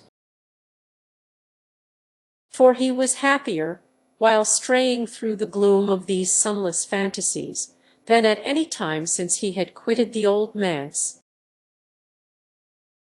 Some of the briefer articles, which contribute to make up the volume, have likewise been written since my involuntary withdrawal from the toils and honors of public life,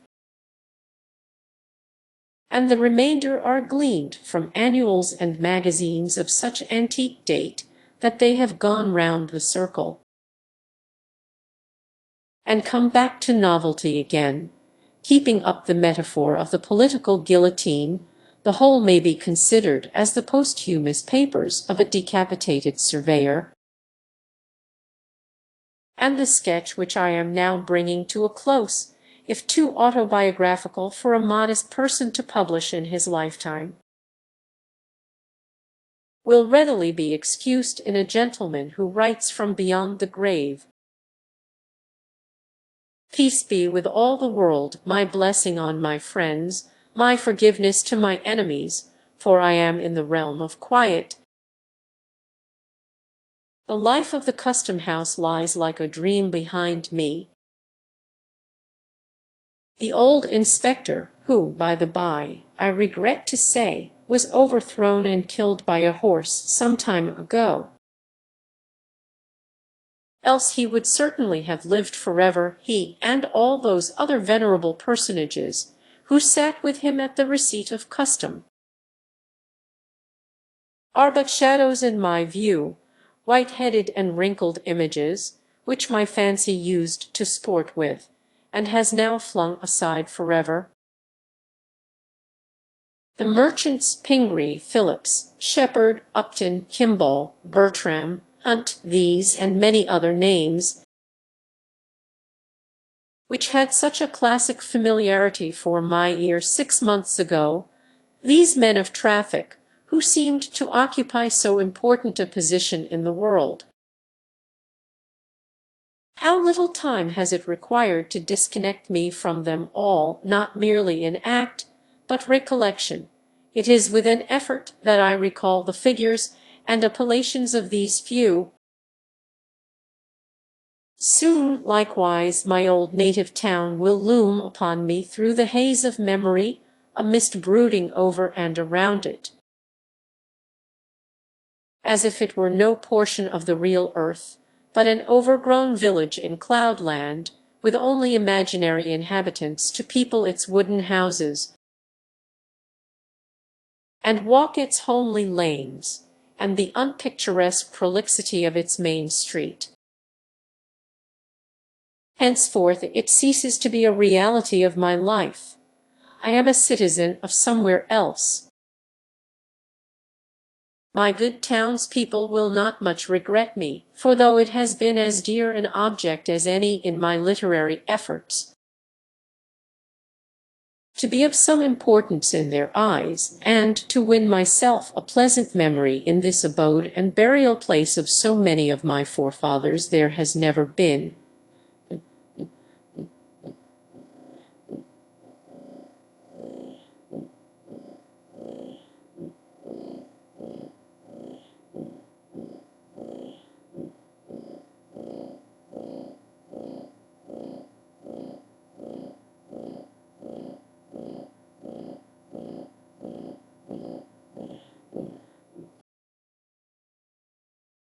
for me the genial atmosphere which a literary man requires in order to ripen the best harvest of his mind.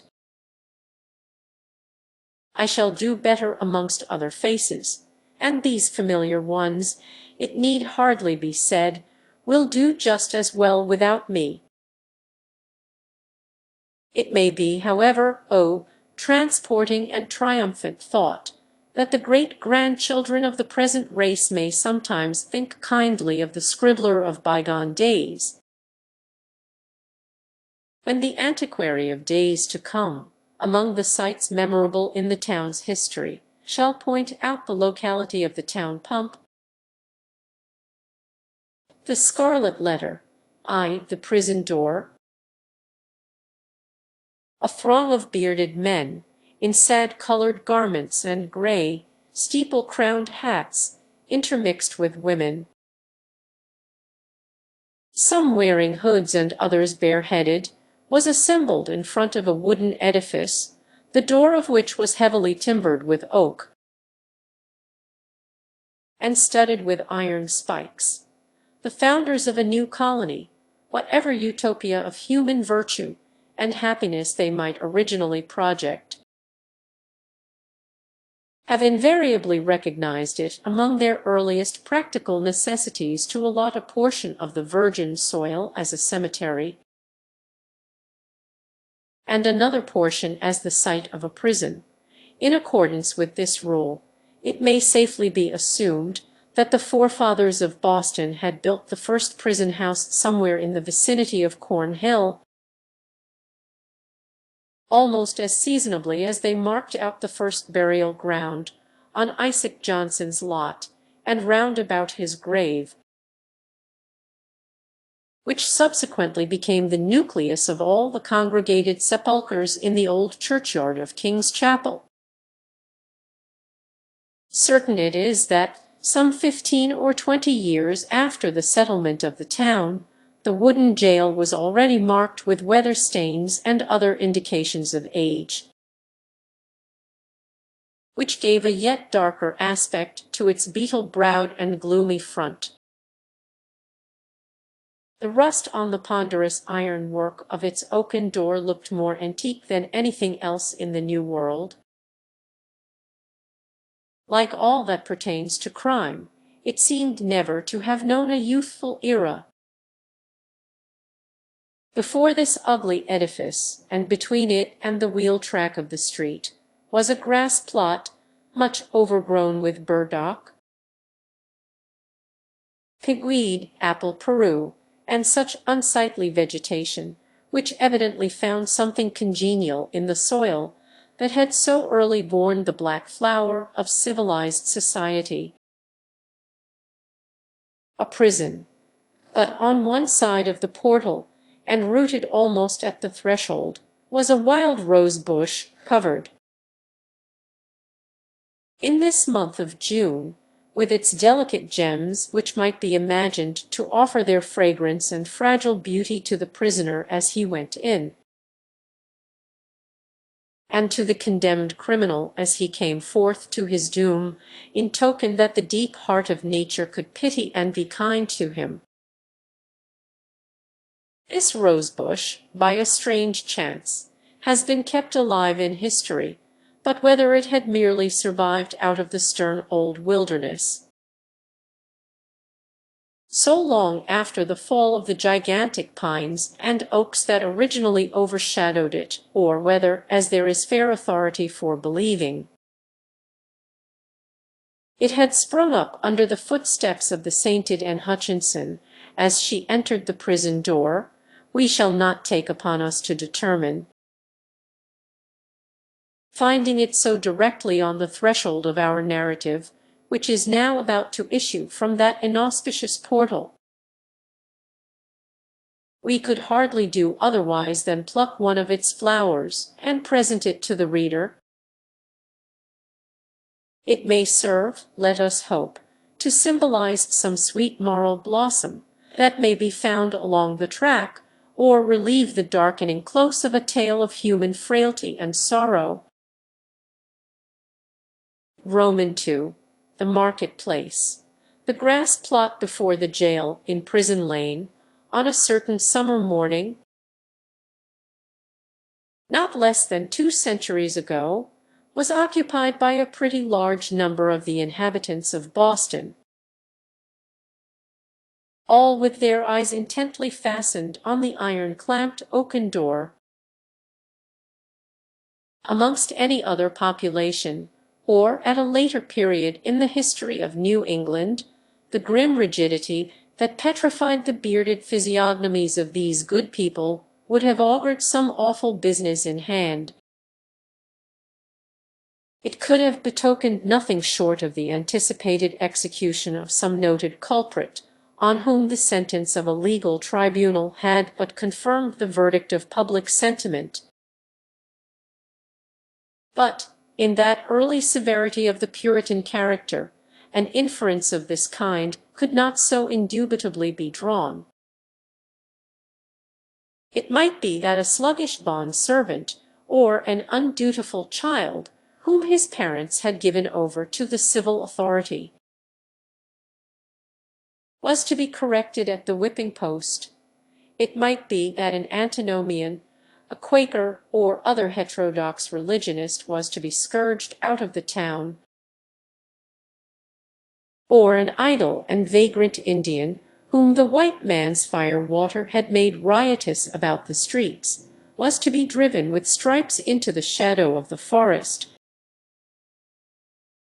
It might be, too, that a witch like old Mistress Hibbins, the bitter-tempered widow of the magistrate,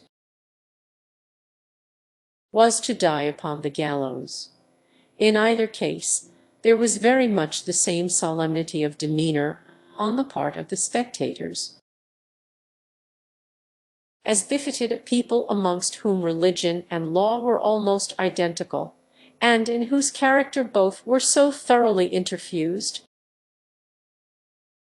that the mildest and the severest acts of public discipline were alike made venerable and awful. Meagre, indeed, and cold was the sympathy that a transgressor might look for from such bystanders at the scaffold. On the other hand, a penalty, which, in our days, would infer a degree of mocking infamy and ridicule, might then be invested with almost as stern a dignity as the punishment of death itself. It was a circumstance to be noted, on the summer morning when our story begins its course, that the women,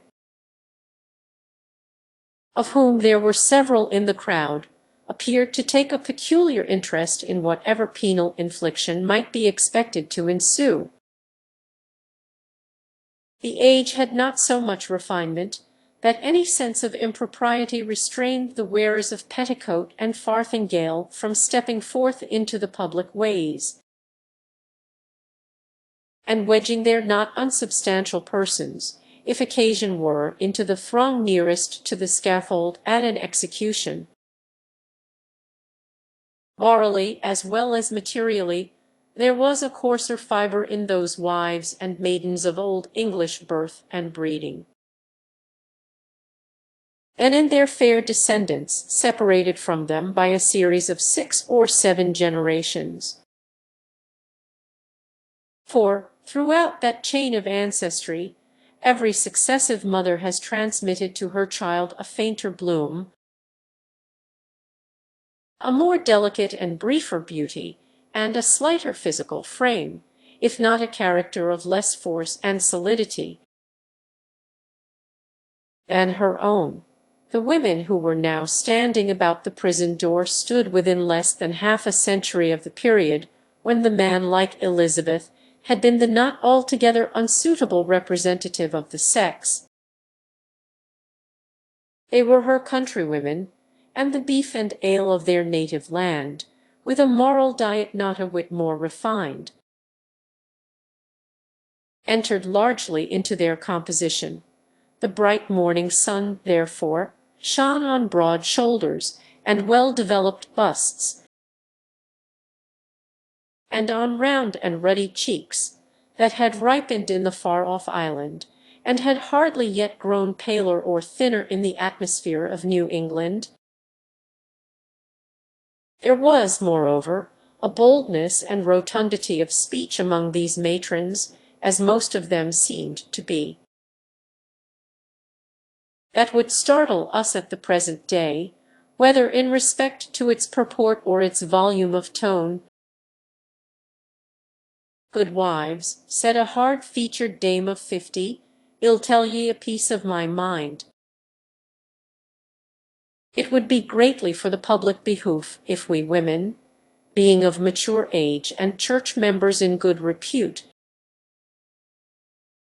should have the handling of such malefactresses as this Hester Prynne. What think ye, gossips, if the hussy stood up for judgment before us 5, that are now here in a knot together? Would she come off with such a sentence as the worshipful magistrates have awarded? Marry, I trow not." "People say," said another, "that the Reverend Master Dimmesdale, her godly pastor, takes it very grievously to heart that such a scandal should have come upon his congregation." "The magistrates are God-fearing gentlemen, but merciful overmuch. That is a truth," added a third autumnal matron. "At the very least, they should have put the brand of a hot iron on Hester Prynne's forehead." Madam Hester would have winced at that, I warrant me. But she, the naughty baggage, little will she care what they put upon the bodice of her gown. Why, look you, she may cover it with a brooch or such like heathenish adornment, and so walk the streets as brave as ever.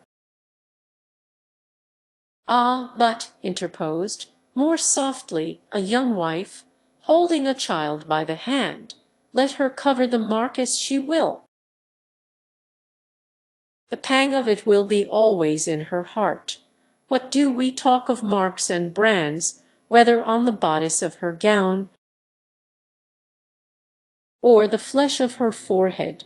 cried another female, the ugliest as well as the most pitiless of these self-constituted judges. "This woman has brought shame upon us all, and ought to die. Is there not law for it? Truly there is, both in the Scripture and the statute book." Then let the magistrates, who have made it of no effect, thank themselves if their own wives and daughters go astray. "Mercy on us, good wife!" exclaimed a man in the crowd.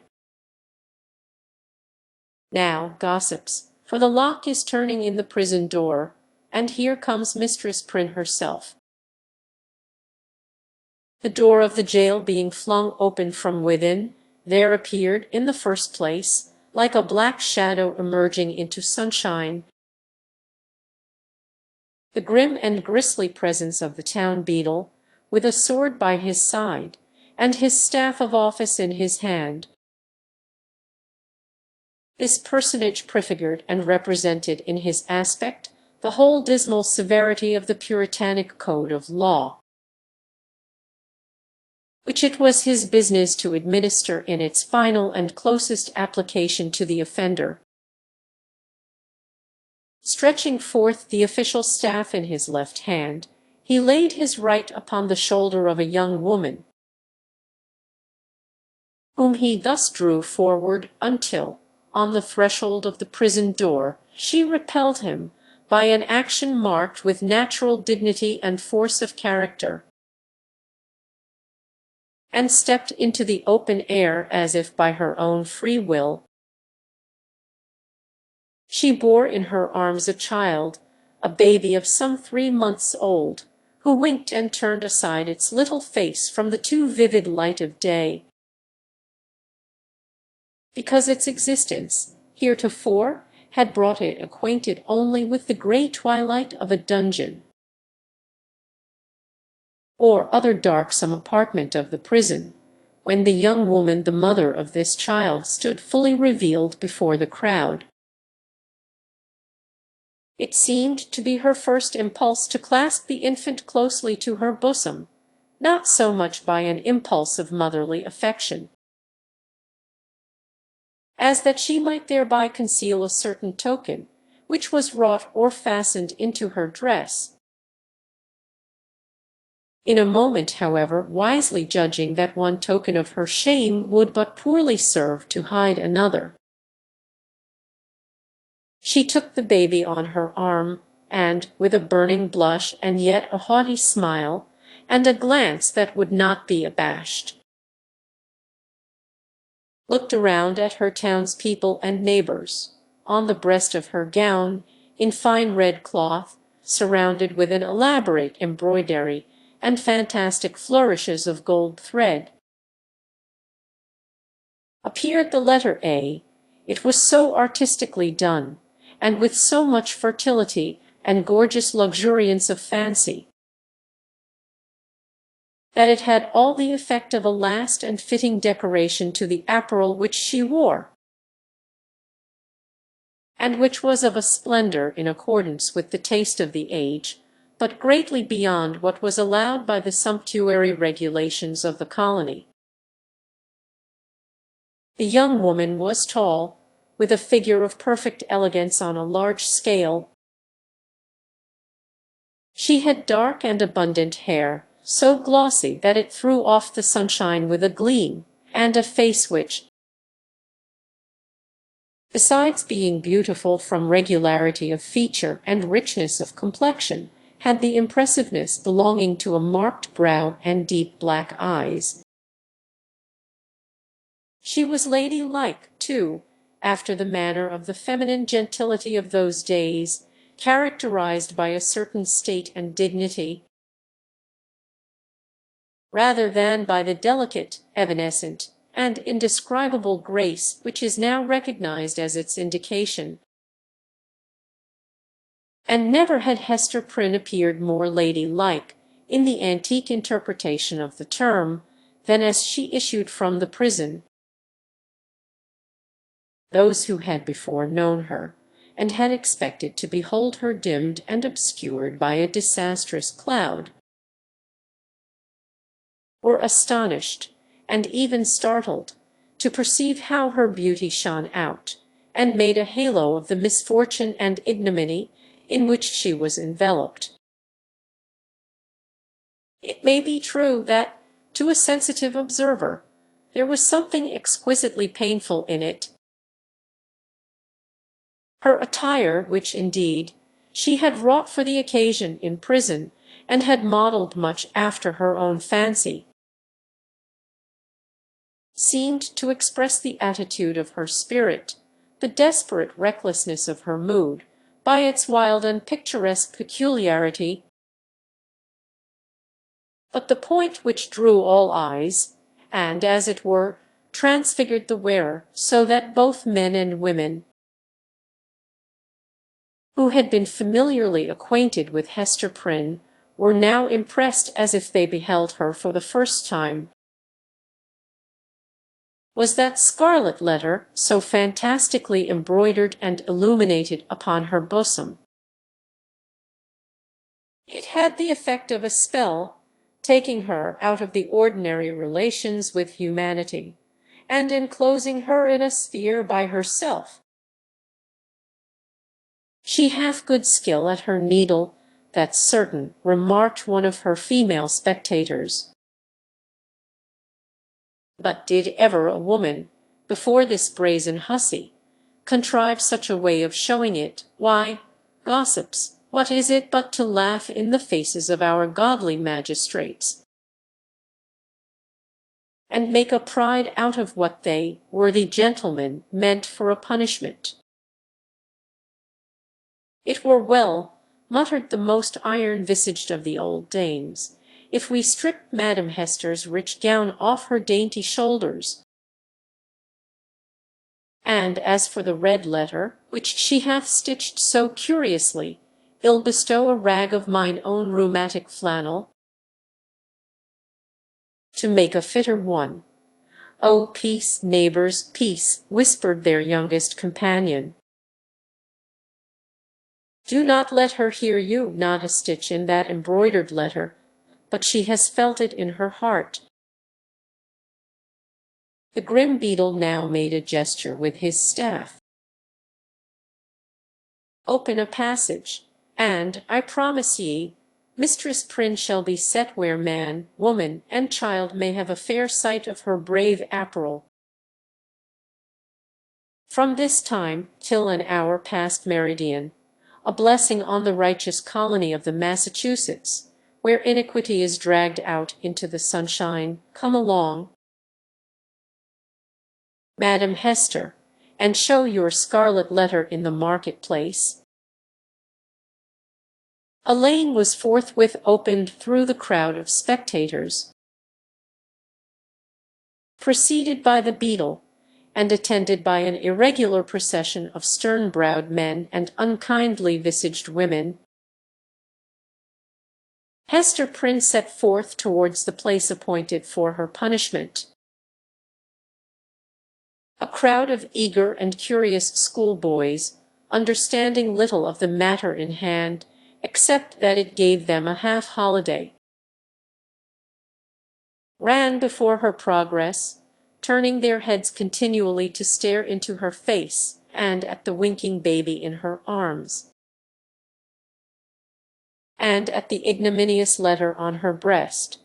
It was no great distance in those days from the prison door to the market-place. Measured by the prisoner's experience, however, it might be reckoned a journey of some length. For, haughty as her demeanour was, she perchance underwent an agony from every footstep of those that thronged to see her, as if her heart had been flung into the street for them all to spurn and trample upon. In our nature, however, there is a provision, alike marvellous and merciful, that the sufferer should never know the intensity of what he endures by its present torture, but chiefly by the pang that rankles after it.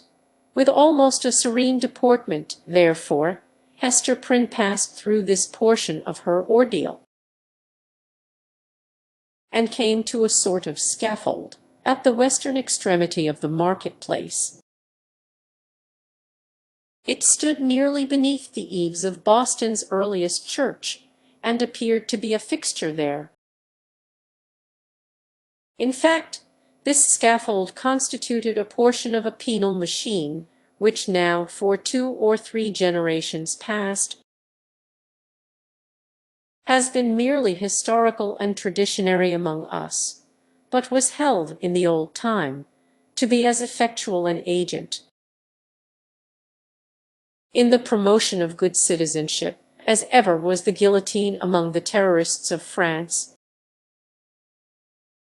It was, in short, the platform of the pillory, and above it rose the framework of that instrument of discipline, so fashioned as to confine the human head in its tight grasp, and thus hold it up to the public gaze. The very ideal of ignominy was embodied and made manifest in this contrivance of wood and iron. There can be no outrage, methinks, against our common nature, whatever be the delinquencies of the individual, no outrage more flagrant than to forbid the culprit to hide his face for shame, as it was the essence of this punishment to do.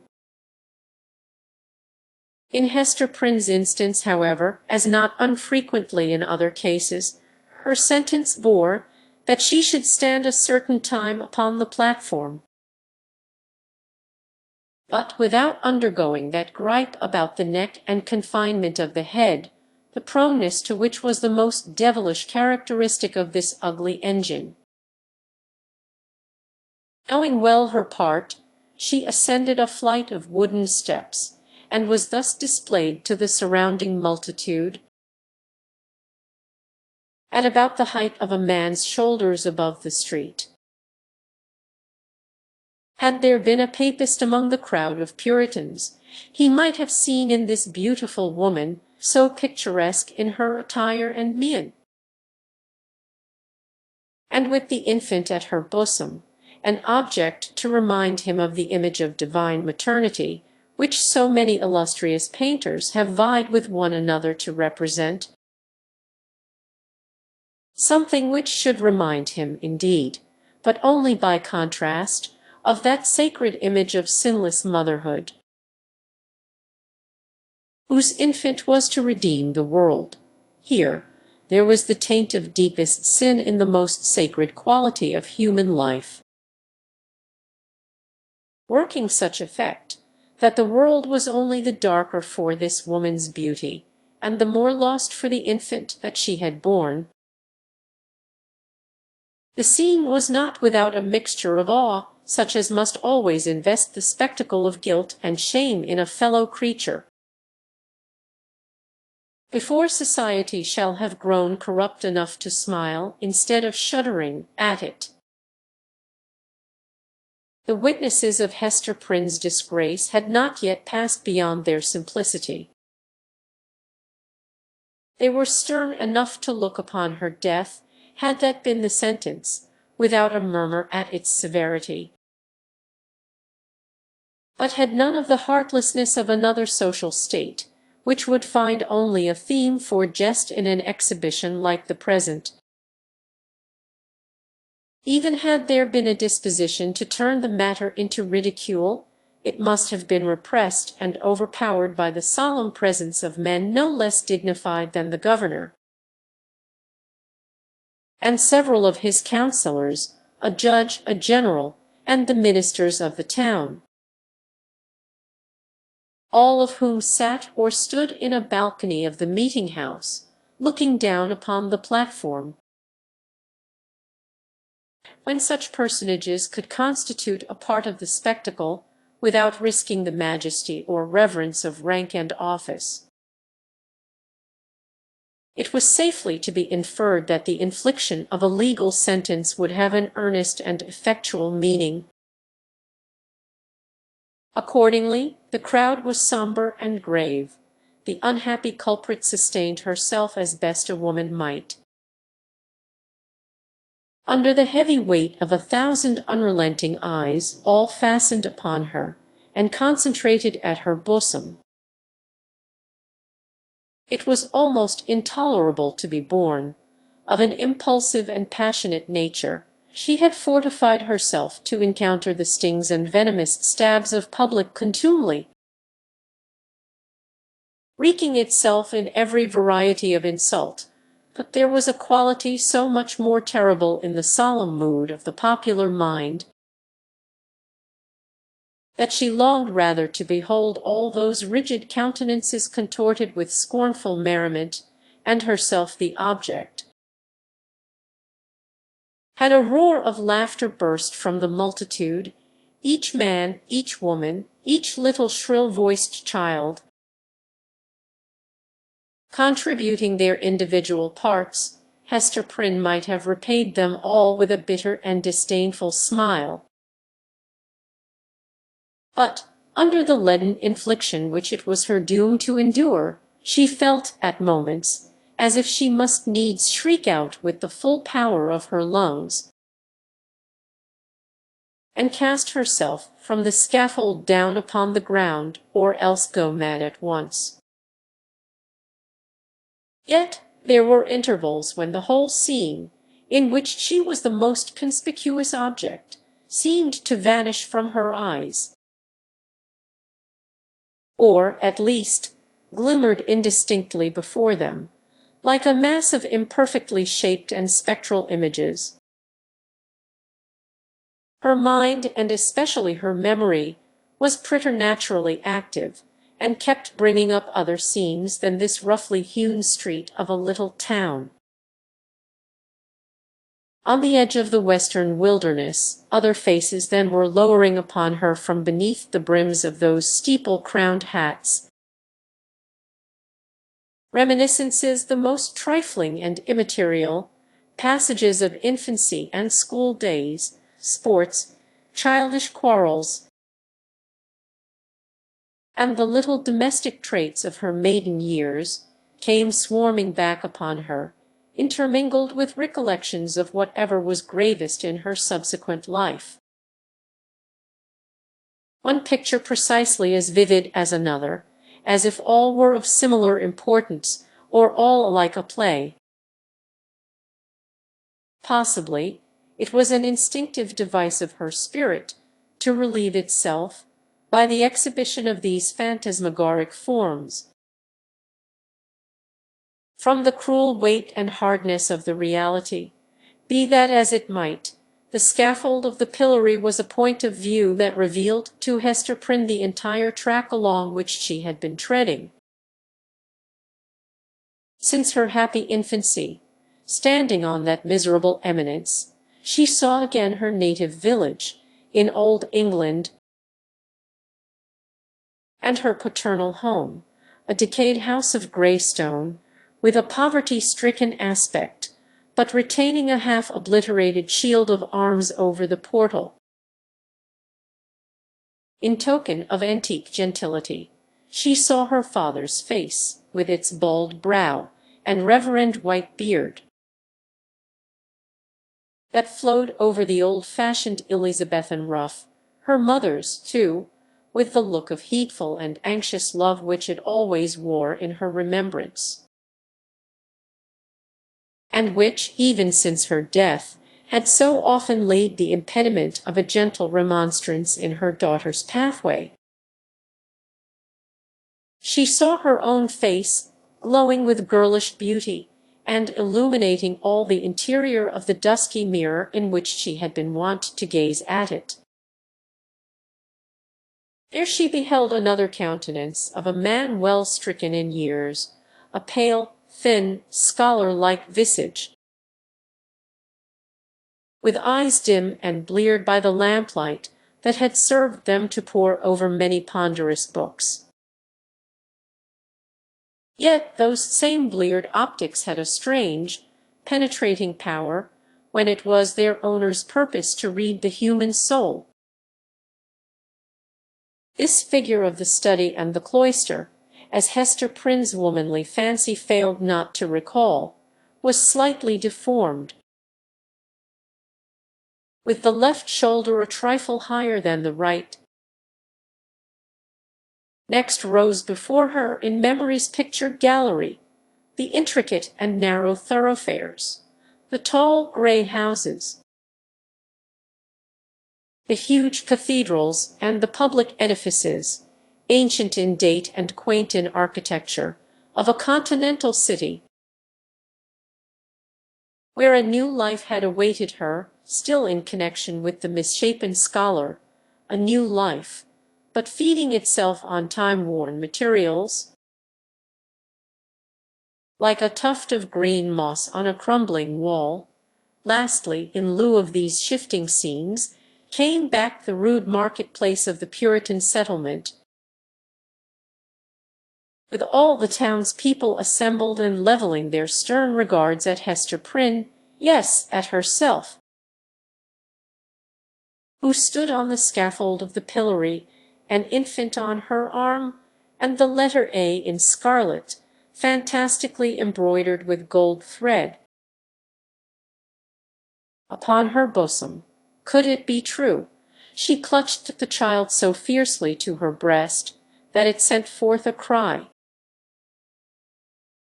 She turned her eyes downward at the scarlet letter, and even touched it with her finger, to assure herself that the infant and the shame were real. Yes, these were her realities, all else had vanished. Roman 3. The recognition. From this intense consciousness of being the object of severe and universal observation, the wearer of the scarlet letter was at length relieved, by discerning, on the outskirts of the crowd, a figure which irresistibly took possession of her thoughts. An Indian, in his native garb, was standing there, but the red men were not so infrequent visitors of the English settlements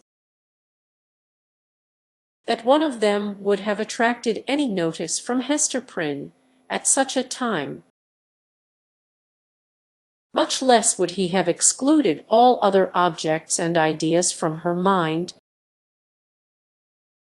By the Indian's side, and evidently sustaining a companionship with him, stood a white man, clad in a strange disarray of civilized and savage costume. He was small in stature, with a furrowed visage, which, as yet, could hardly be termed aged. There was a remarkable intelligence in his features, as of a person who had so cultivated his mental part that it could not fail to mold the physical to itself, and become manifest by unmistakable tokens, although, by a seemingly careless arrangement of his heterogeneous garb, he had endeavored to conceal or abate the peculiarity. It was sufficiently evident to Hester Prynne that one of this man's shoulders rose higher than the other. Again, at the first instant of perceiving that thin visage, and the slight deformity of the figure, she pressed her infant to her bosom with so convulsive a force that the poor babe uttered another cry of pain. But the mother did not seem to hear it. At his arrival in the market-place, and some time before she saw him, the stranger had bent his eyes on Hester Prynne. It was carelessly, at first, like a man chiefly accustomed to look inward, and to whom external matters are of little value and import, unless they bear relation to something within his mind.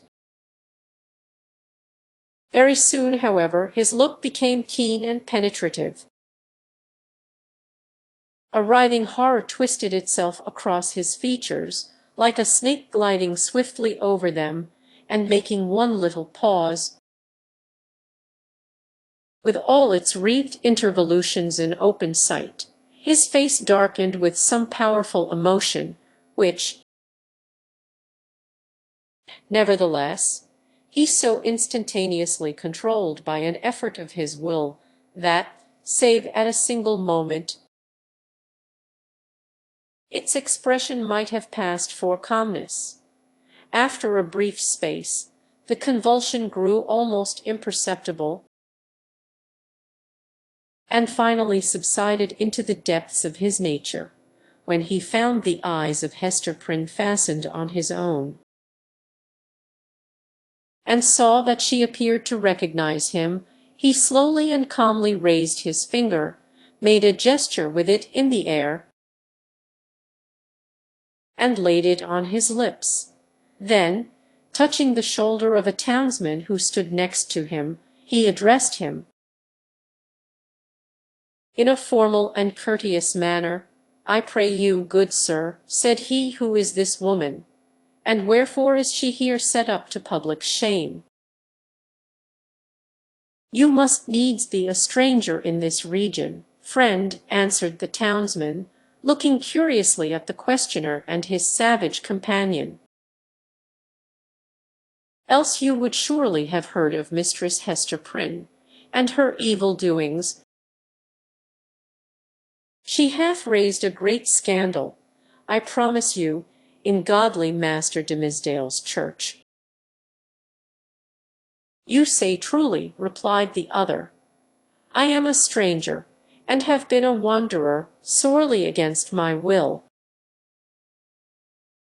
I have met with grievous mishaps by sea and land, and have been long held in bonds among the heathen folk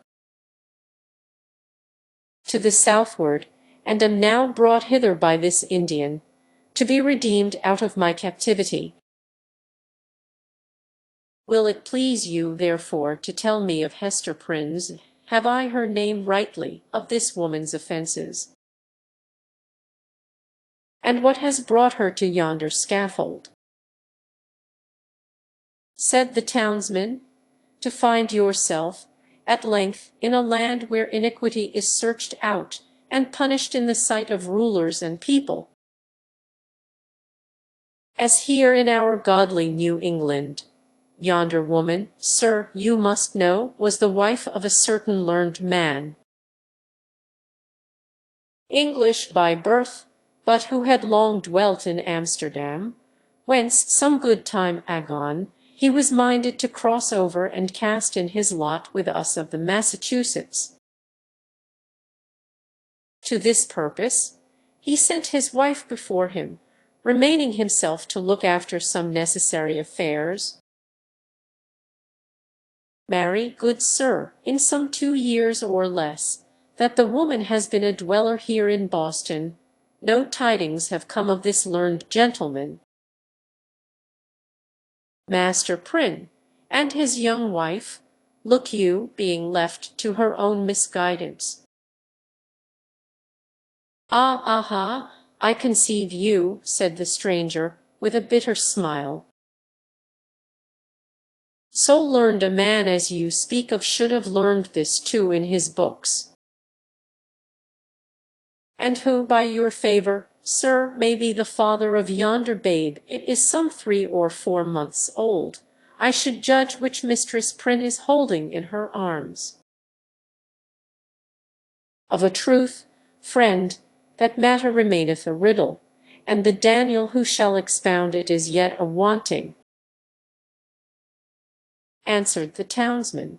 "Madam Hester absolutely refuseth to speak, and the magistrates have laid their heads together in vain. Peradventure the guilty one stands looking on at this sad spectacle, unknown of man, and forgetting that God sees him." "The learned man," observed the stranger with another smile, "should come himself, to look into the mystery. It behooves him well, if he be still in life," responded the townsman. "Now, good sir, our Massachusetts magistracy, bethinking themselves that this woman is youthful and fair, and doubtless was strongly tempted to her fall, and that, moreover, as is most likely, her husband may be at the bottom of the sea, they have not been bold to put in force the extremity of our righteous law against her. The penalty thereof is death, and then and thereafter, for the remainder of her natural life, to wear a mark of shame upon her bosom." "A wise sentence," remarked the stranger, gravely bowing his head. Thus she will be a living sermon against sin, until the ignominious letter be engraved upon her tombstone. It irks me, nevertheless, that the partner of her iniquity should not, at least, stand on the scaffold by her side. But he will be known, he will be known, he will be known. He bowed courteously to the communicative townsman, and, whispering a few words to his Indian attendant, they both made their way through the crowd. While this passed, Hester Prynne had been standing on her pedestal, still with a fixed gaze towards the stranger, so fixed a gaze that, at moments of intense absorption, all other objects in the visible world seemed to vanish, leaving only him and her. Such an interview, perhaps, would have been more terrible than even to meet him as she now did, with the hot midday sun burning down upon her face and lighting up its shame, with the scarlet token of infamy on her breast, with the sin-born infant in her arms, with a whole people, drawn forth as to a festival, staring at the features that should have been seen only in the quiet gleam of the fireside, in the happy shadow of a home, or beneath a matronly veil at church. Dreadful as it was, she was conscious of a shelter in the presence of these thousand witnesses. It was better to stand thus, with so many betwixt him and her, than to greet him, face to face, they two alone. She fled for refuge, as it were, to the public exposure, and dreaded the moment when its protection should be withdrawn from her. Involved in these thoughts, she scarcely heard a voice behind her, until it had repeated her name more than once, in a loud and solemn tone, audible to the whole multitude. "Hearken unto me, Hester Prynne," said the voice. It has already been noticed that directly over the platform on which Hester Prynne stood was a kind of balcony, or open gallery, appended to the meeting-house. It was the place whence proclamations were wont to be made. Amidst an assemblage of the magistracy, with all the ceremonial that attended such public observances in those days, here, to witness the scene which we are describing, sat Governor Bellingham himself, with 4 sergeants about his chair, bearing halberds, as a guard of honor. He wore a dark feather in his hat, a border of embroidery on his cloak, and a black velvet tunic beneath, a gentleman advanced in years, with a hard experience written in his wrinkles. He was not ill-fitted to be the head and representative of a community which owed its origin and progress, and its present state of development, not to the impulses of youth, but to the stern and tempered energies of manhood, and the sombre sagacity of age, accomplishing so much, precisely because it imagined and hoped so little. The other eminent characters, by whom the chief ruler was surrounded, were distinguished by a dignity of mien belonging to a period when the forms of authority were felt to possess the sacredness of divine institutions. They were doubtless good men, just and sage, but, out of the whole human family, it would not have been easy to select the same number of wise and virtuous persons, who should be less capable of sitting in judgment on an erring woman's heart, and disentangling its mesh of good and evil, than the sages of rigid aspect towards whom Hester Prynne now turned her face. She seemed conscious, indeed, that whatever sympathy she might expect lay in the larger and warmer heart of the multitude. For, as she lifted her eyes towards the balcony, the unhappy woman grew pale and trembled. The voice which had called her attention was that of the Reverend and famous John Wilson, the eldest clergyman of Boston. A great scholar, like most of his contemporaries in the profession, and withal a man of kind and genial spirit. This last attribute, however, had been less carefully developed than his intellectual gifts, and was, in truth, rather a matter of shame than self-congratulation with him.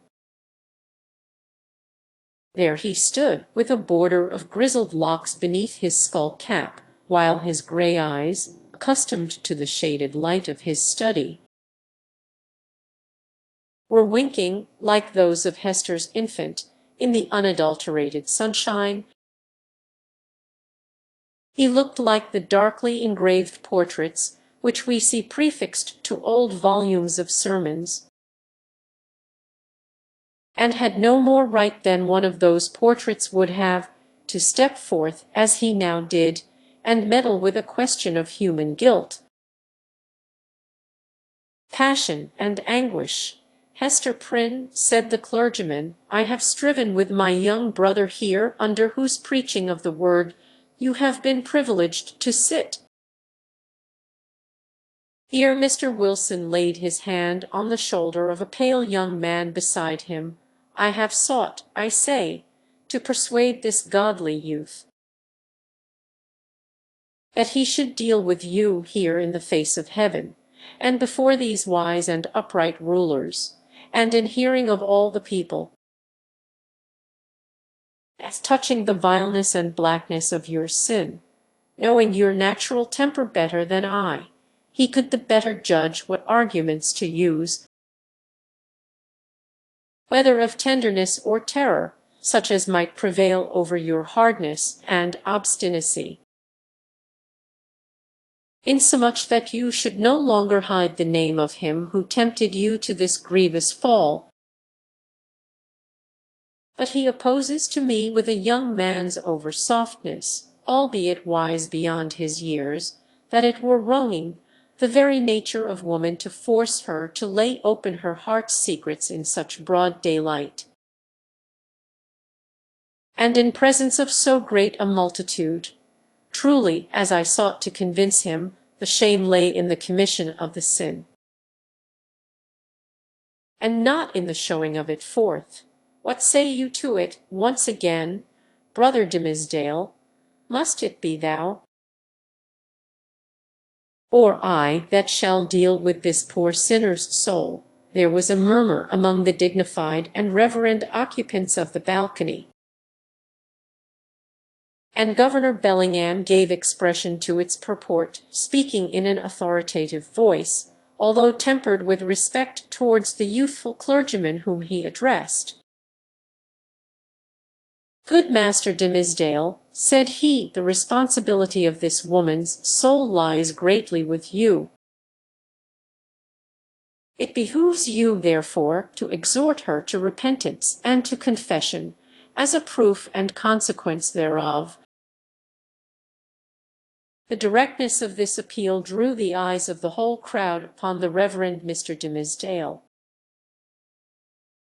a young clergyman who had come from one of the great English universities, bringing all the learning of the age into our wild forest land. His eloquence and religious fervour had already given the earnest of high eminence in his profession. He was a person of very striking aspect, with a white, lofty, and impending brow, large brown melancholy eyes, and a mouth which, unless when he forcibly compressed it, was apt to be tremulous, expressing both nervous sensibility and a vast power of self-restraint. Notwithstanding his high native gifts and scholar-like attainments, There was an air about this young minister, an apprehensive, a startled, a half-frightened look, as of a being who felt himself quite astray, and at a loss in the pathway of human existence, and could only be at ease in some seclusion of his own. Therefore, so far as his duties would permit, he trod in the shadowy by-paths, and thus kept himself simple and childlike, coming forth, when occasion was, with a freshness and fragrance, and dewy purity of thought, affected them like the speech of an angel. Such was the young man whom the Reverend Mr. Wilson and the governor had introduced so openly to the public notice, bidding him speak, in the hearing of all men, to that mystery of a woman's soul, so sacred even in its pollution. The trying nature of his position drove the blood from his cheek, and made his lips tremulous. "Speak to the woman, my brother," said Mr. Wilson. "It is of moment to her soul, and therefore, as the worshipful governor says, momentous to thine own, in whose charge hers is. Exhort her to confess the truth." The Reverend Mr. Dimmesdale bent his head, in silent prayer, as it seemed, and then came forward. "Hester Prynne," said he, leaning over the balcony and looking down steadfastly into her eyes, "thou hearest what this good man says,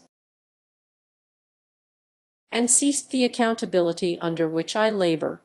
If thou feelest it to be for thy soul's peace, and that thy earthly punishment will thereby be made more effectual to salvation,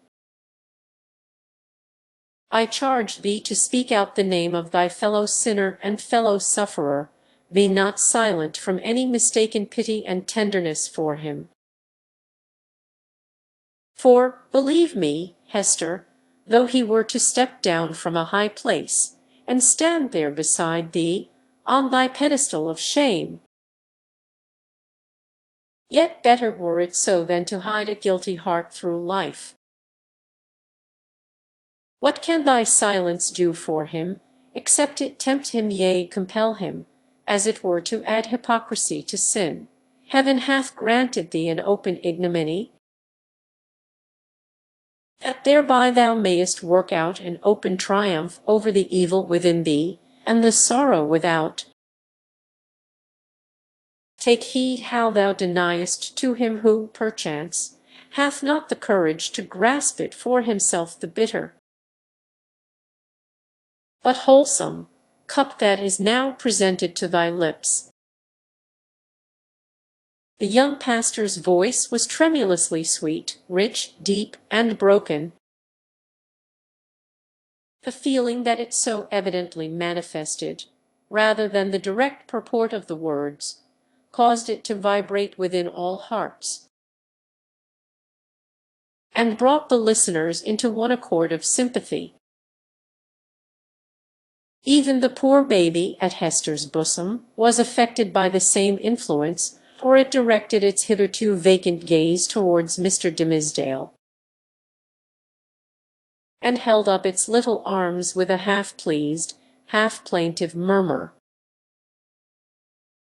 So powerful seemed the minister's appeal, that the people could not believe but that Hester Prynne would speak out the guilty name, or else that the guilty one himself, in whatever high or lowly place he stood, would be drawn forth by an inward and inevitable necessity,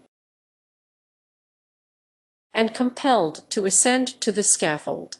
Hester shook her head. "Woman, transgress not beyond the limits of heaven's mercy," cried the Reverend Mr. Wilson, more harshly than before. "That little babe hath been gifted with a voice, to second and confirm the counsel which thou hast heard. Speak out the name, that, and thy repentance, may avail to take the scarlet letter off thy breast? Never, replied Hester Prynne, looking, not at Mr. Wilson, but into the deep and troubled eyes of the younger clergyman. It is too deeply branded. Ye cannot take it off. And would that I might endure his agony as well as mine. Speak, woman, said another voice, coldly and sternly, proceeding from the crowd about the scaffold. Speak, and give your child a father. I will not speak, answered Hester, turning pale as death, but responding to this voice, which she too surely recognized.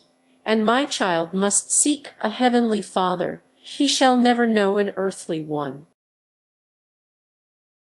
She will not speak, murmured Mr. Dimmesdale, who, leaning over the balcony, with his hand upon his heart,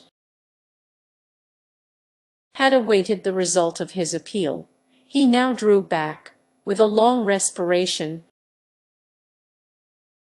Wondrous strength and generosity of a woman's heart, she will not speak.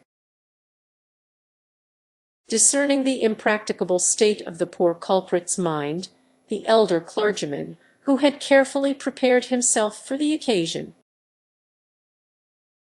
addressed to the multitude a discourse on sin, in all its branches, but with continual reference to the ignominious letter. So forcibly did he dwell upon this symbol, for the hour or more during which his periods were rolling over the people's heads, that it assumed new terrors in their imagination, and seemed to derive its scarlet hue from the flames of the infernal pit. Hester Prynne, meanwhile, kept her place upon the pedestal of shame, with glazed eyes and an air of weary indifference.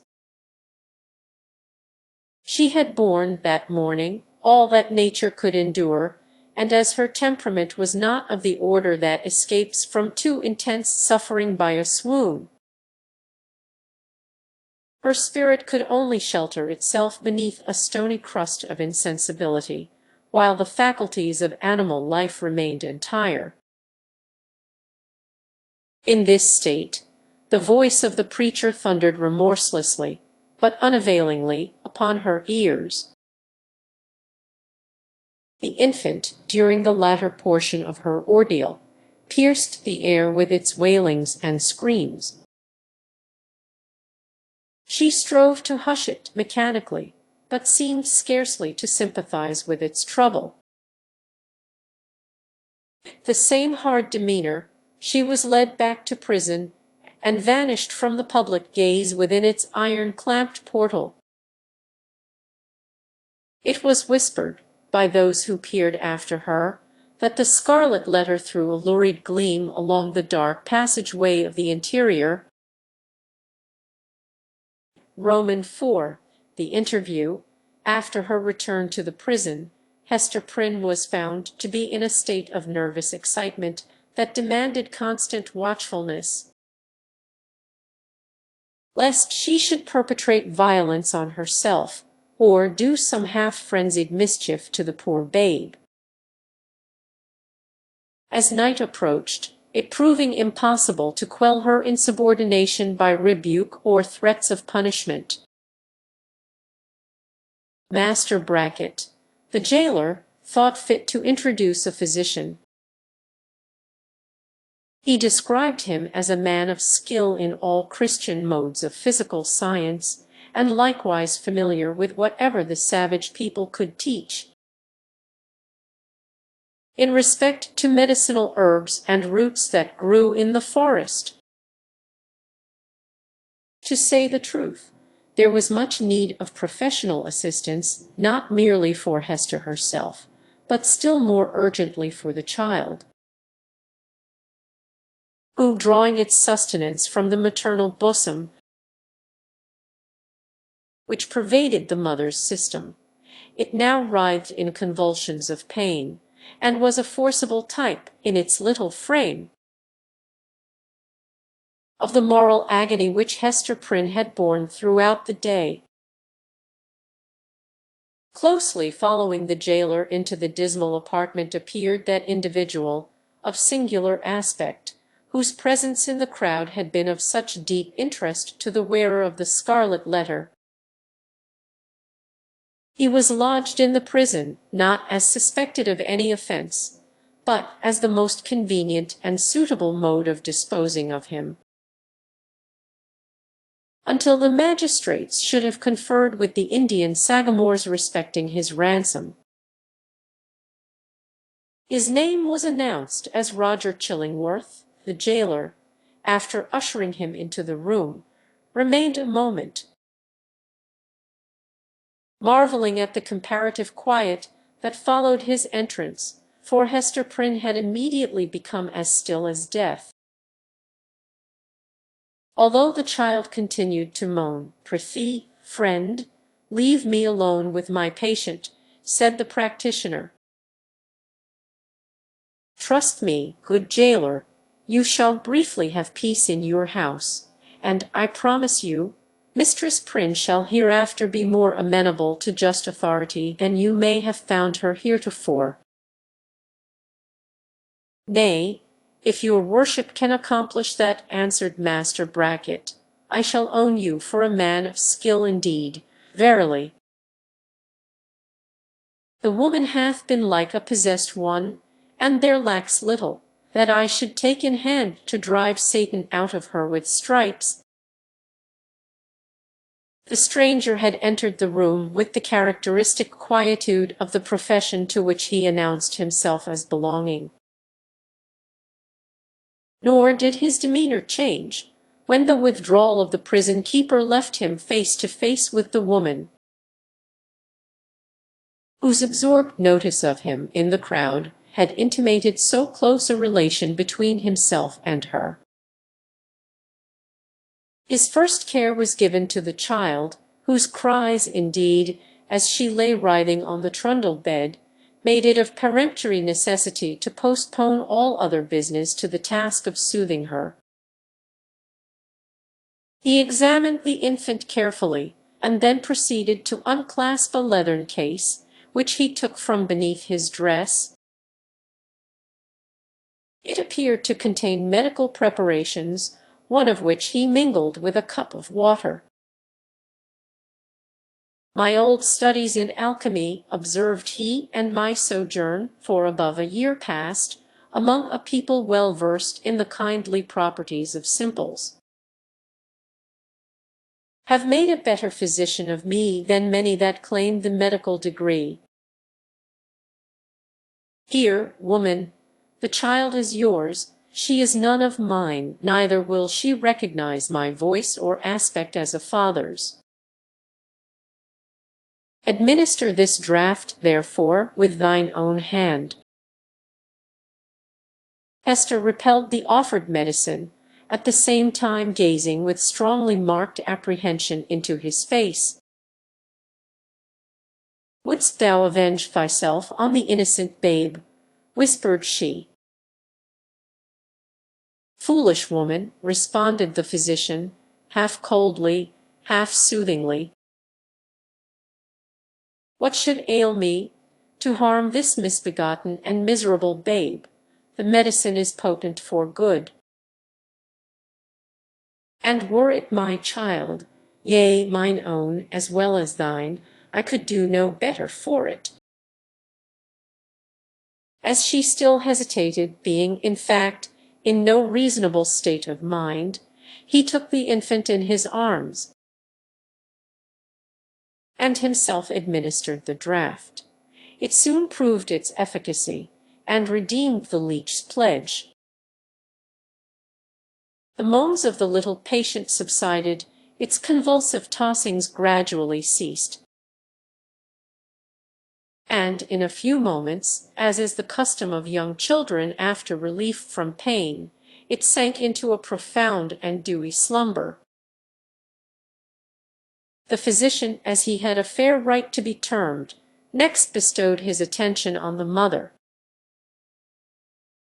With calm and intent scrutiny, He felt her pulse, looked into her eyes, a gaze that made her heart shrink and shudder, because so familiar, and yet so strange and cold, and, finally, satisfied with his investigation, proceeded to mingle another draught. "I know not lead nor nepenthe," remarked he, "but I have learned many new secrets in the wilderness, and here is one of them. A recipe that an Indian taught me in requital of some lessons of my own that were as old as Paracelsus. Drink it, it may be less soothing than a sinless conscience. That I cannot give thee, but it will calm the swell and heaving of thy passion, like oil thrown on the waves of a tempestuous sea." He presented the cup to Hester, who received it with a slow, earnest look into his face. Not precisely a look of fear, yet full of doubt and questioning as to what his purposes might be. She looked also at her slumbering child. "I have thought of death," said she, "have wished for it, would even have prayed for it. Were it fit that such as I should pray for anything? Yet, if death be in this cup, I bid thee think again ere thou beholdest me quaff it. See, it is even now at my lips. Drink." "Then," replied he, still with the same cold composure, "dost thou know me so little, Hester Prynne? Are my purposes wont to be so shallow, even if I imagine a scheme of vengeance?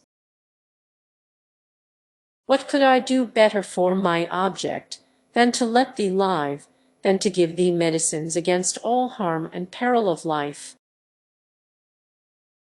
so that this burning shame may still blaze upon thy bosom?" As he spoke, he laid his long forefinger on the scarlet letter, which forthwith seemed to scorch into Hester's breast as if it had been red hot. He noticed her involuntary gesture, and smiled. "Live, therefore, and bear about thy doom with thee, in the eyes of men and women,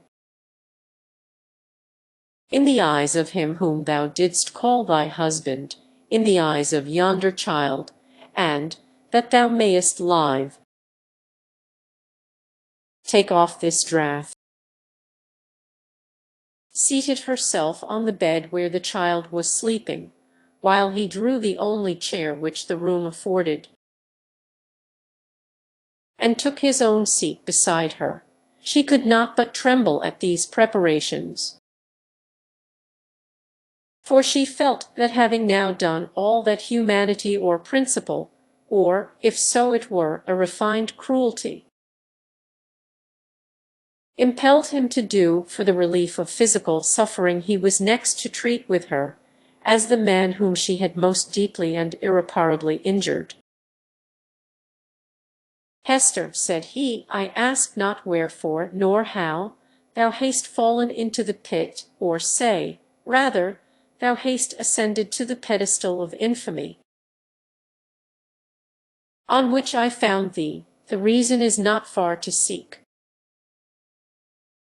It was my folly and thy weakness. I, a man of thought, the bookworm of great libraries, a man already in decay,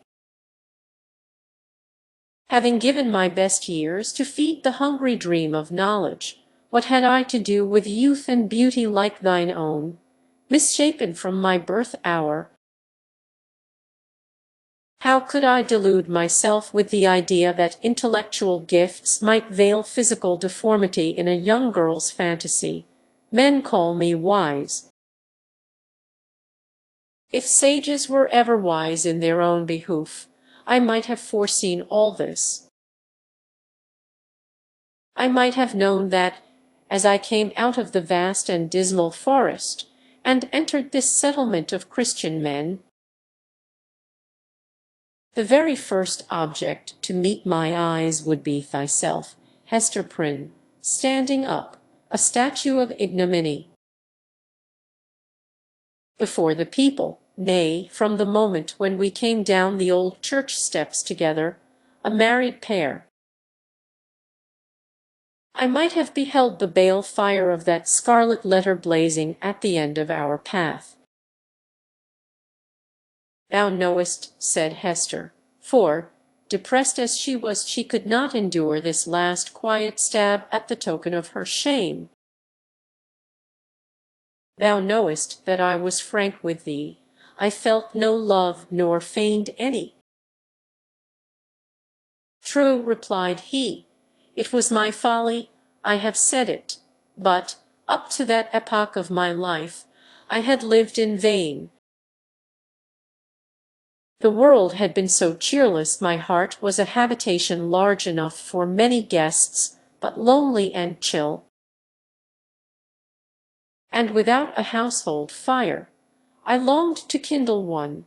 It seemed not so wild a dream, old as I was, and sombre as I was, and misshapen as I was, that the simple bliss which is scattered far and wide, for all mankind to gather up, might yet be mine. And so, Hester, I drew thee into my heart, into its innermost chamber, and sought to warm thee by the warmth which thy presence made there. I have greatly wronged thee, murmured Hester. We have wronged each other, answered he.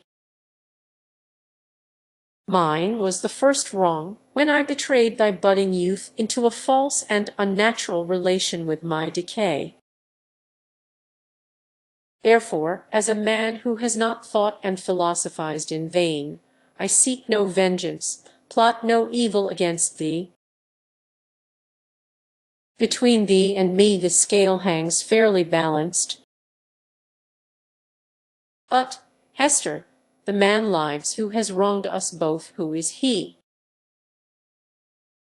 Ask me not, replied Hester Prynne, looking firmly into his face.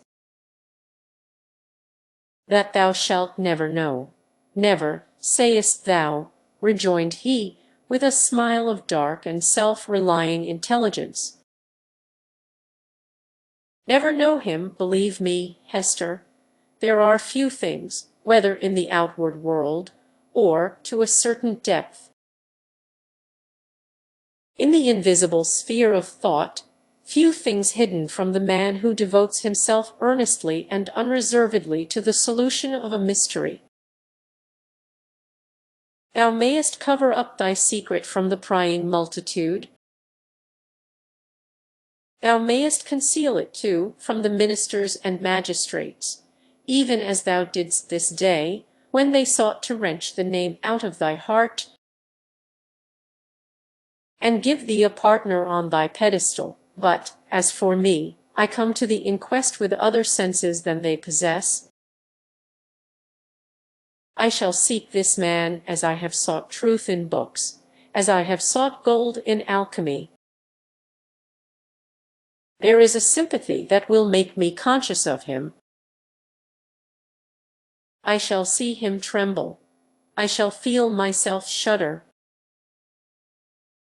Sooner or later, he must needs be mine. The eyes of the wrinkled scholar glowed so intensely upon her that Hester Prynne clasped her hands over her heart, dreading lest he should read the secret there at once. Thou wilt not reveal his name. Not the less he is mine, resumed he, with a look of confidence, as if destiny were at one with him. He bears no letter of infamy wrought into his garment, as thou dost, but I shall read it on his heart. Yet fear not for him. Think not that I shall interfere with heaven's own method of retribution, or to my own loss. Betray him to the gripe of human law, neither do thou imagine that I shall contrive aught against his life. No, nor against his fame, if, as I judge, he be a man of fair repute. Let him live, let him hide himself in outward honor, if he may, not the less he shall be mine. Thy acts are like mercy, said Hester, bewildered and appalled. Thy words interpret thee as a terror. One thing, thou that wast my wife, I would enjoin upon thee, continued the scholar. Thou hast kept the secret of thy paramour. Keep, likewise, mine. There are none in this land that know me. Breathe not to any human soul that thou didst ever call me husband here, on this wild outskirt of the earth. I shall pitch my tent, for, elsewhere a wanderer, and isolated from human interests, I find here a woman, a man, a child, amongst whom and myself there exist the closest ligaments. No matter whether of love or hate, no matter whether of right or wrong, thou and thine, Hester Prynne, belong to me. My home is where thou art, and where he is. But betray me not. Wherefore dost thou desire it? Inquired Hester, shrinking. She hardly knew why, from this secret bond. Why not announce thyself openly and cast me off at once? It may be, he replied, because I will not encounter the dishonor that besmirches the husband of a faithless woman. It may be for other reasons. Enough. It is my purpose to live and die unknown. Let, therefore, thy husband be to the world as one already dead, and of whom no tidings shall ever come. Recognize me not, by word, by sign, by look, breathe not the secret, above all to the man thou wottest of. Shouldst thou fail me in this, beware his fame, his position, his life will be in my hands. Beware, I will keep thy secret, as I have his, said Hester. Swear it, rejoined he, and she took the oath. And now, Mistress Prynne, said old Roger Chillingworth, as he was hereafter to be named, I leave thee alone, alone with thy infant, and the scarlet letter. How is it, Hester? Doth thy sentence bind thee to wear the token in thy sleep? Art thou not afraid of nightmares and hideous dreams? Why dost thou smile so at me? Inquired Hester, troubled at the expression of his eyes.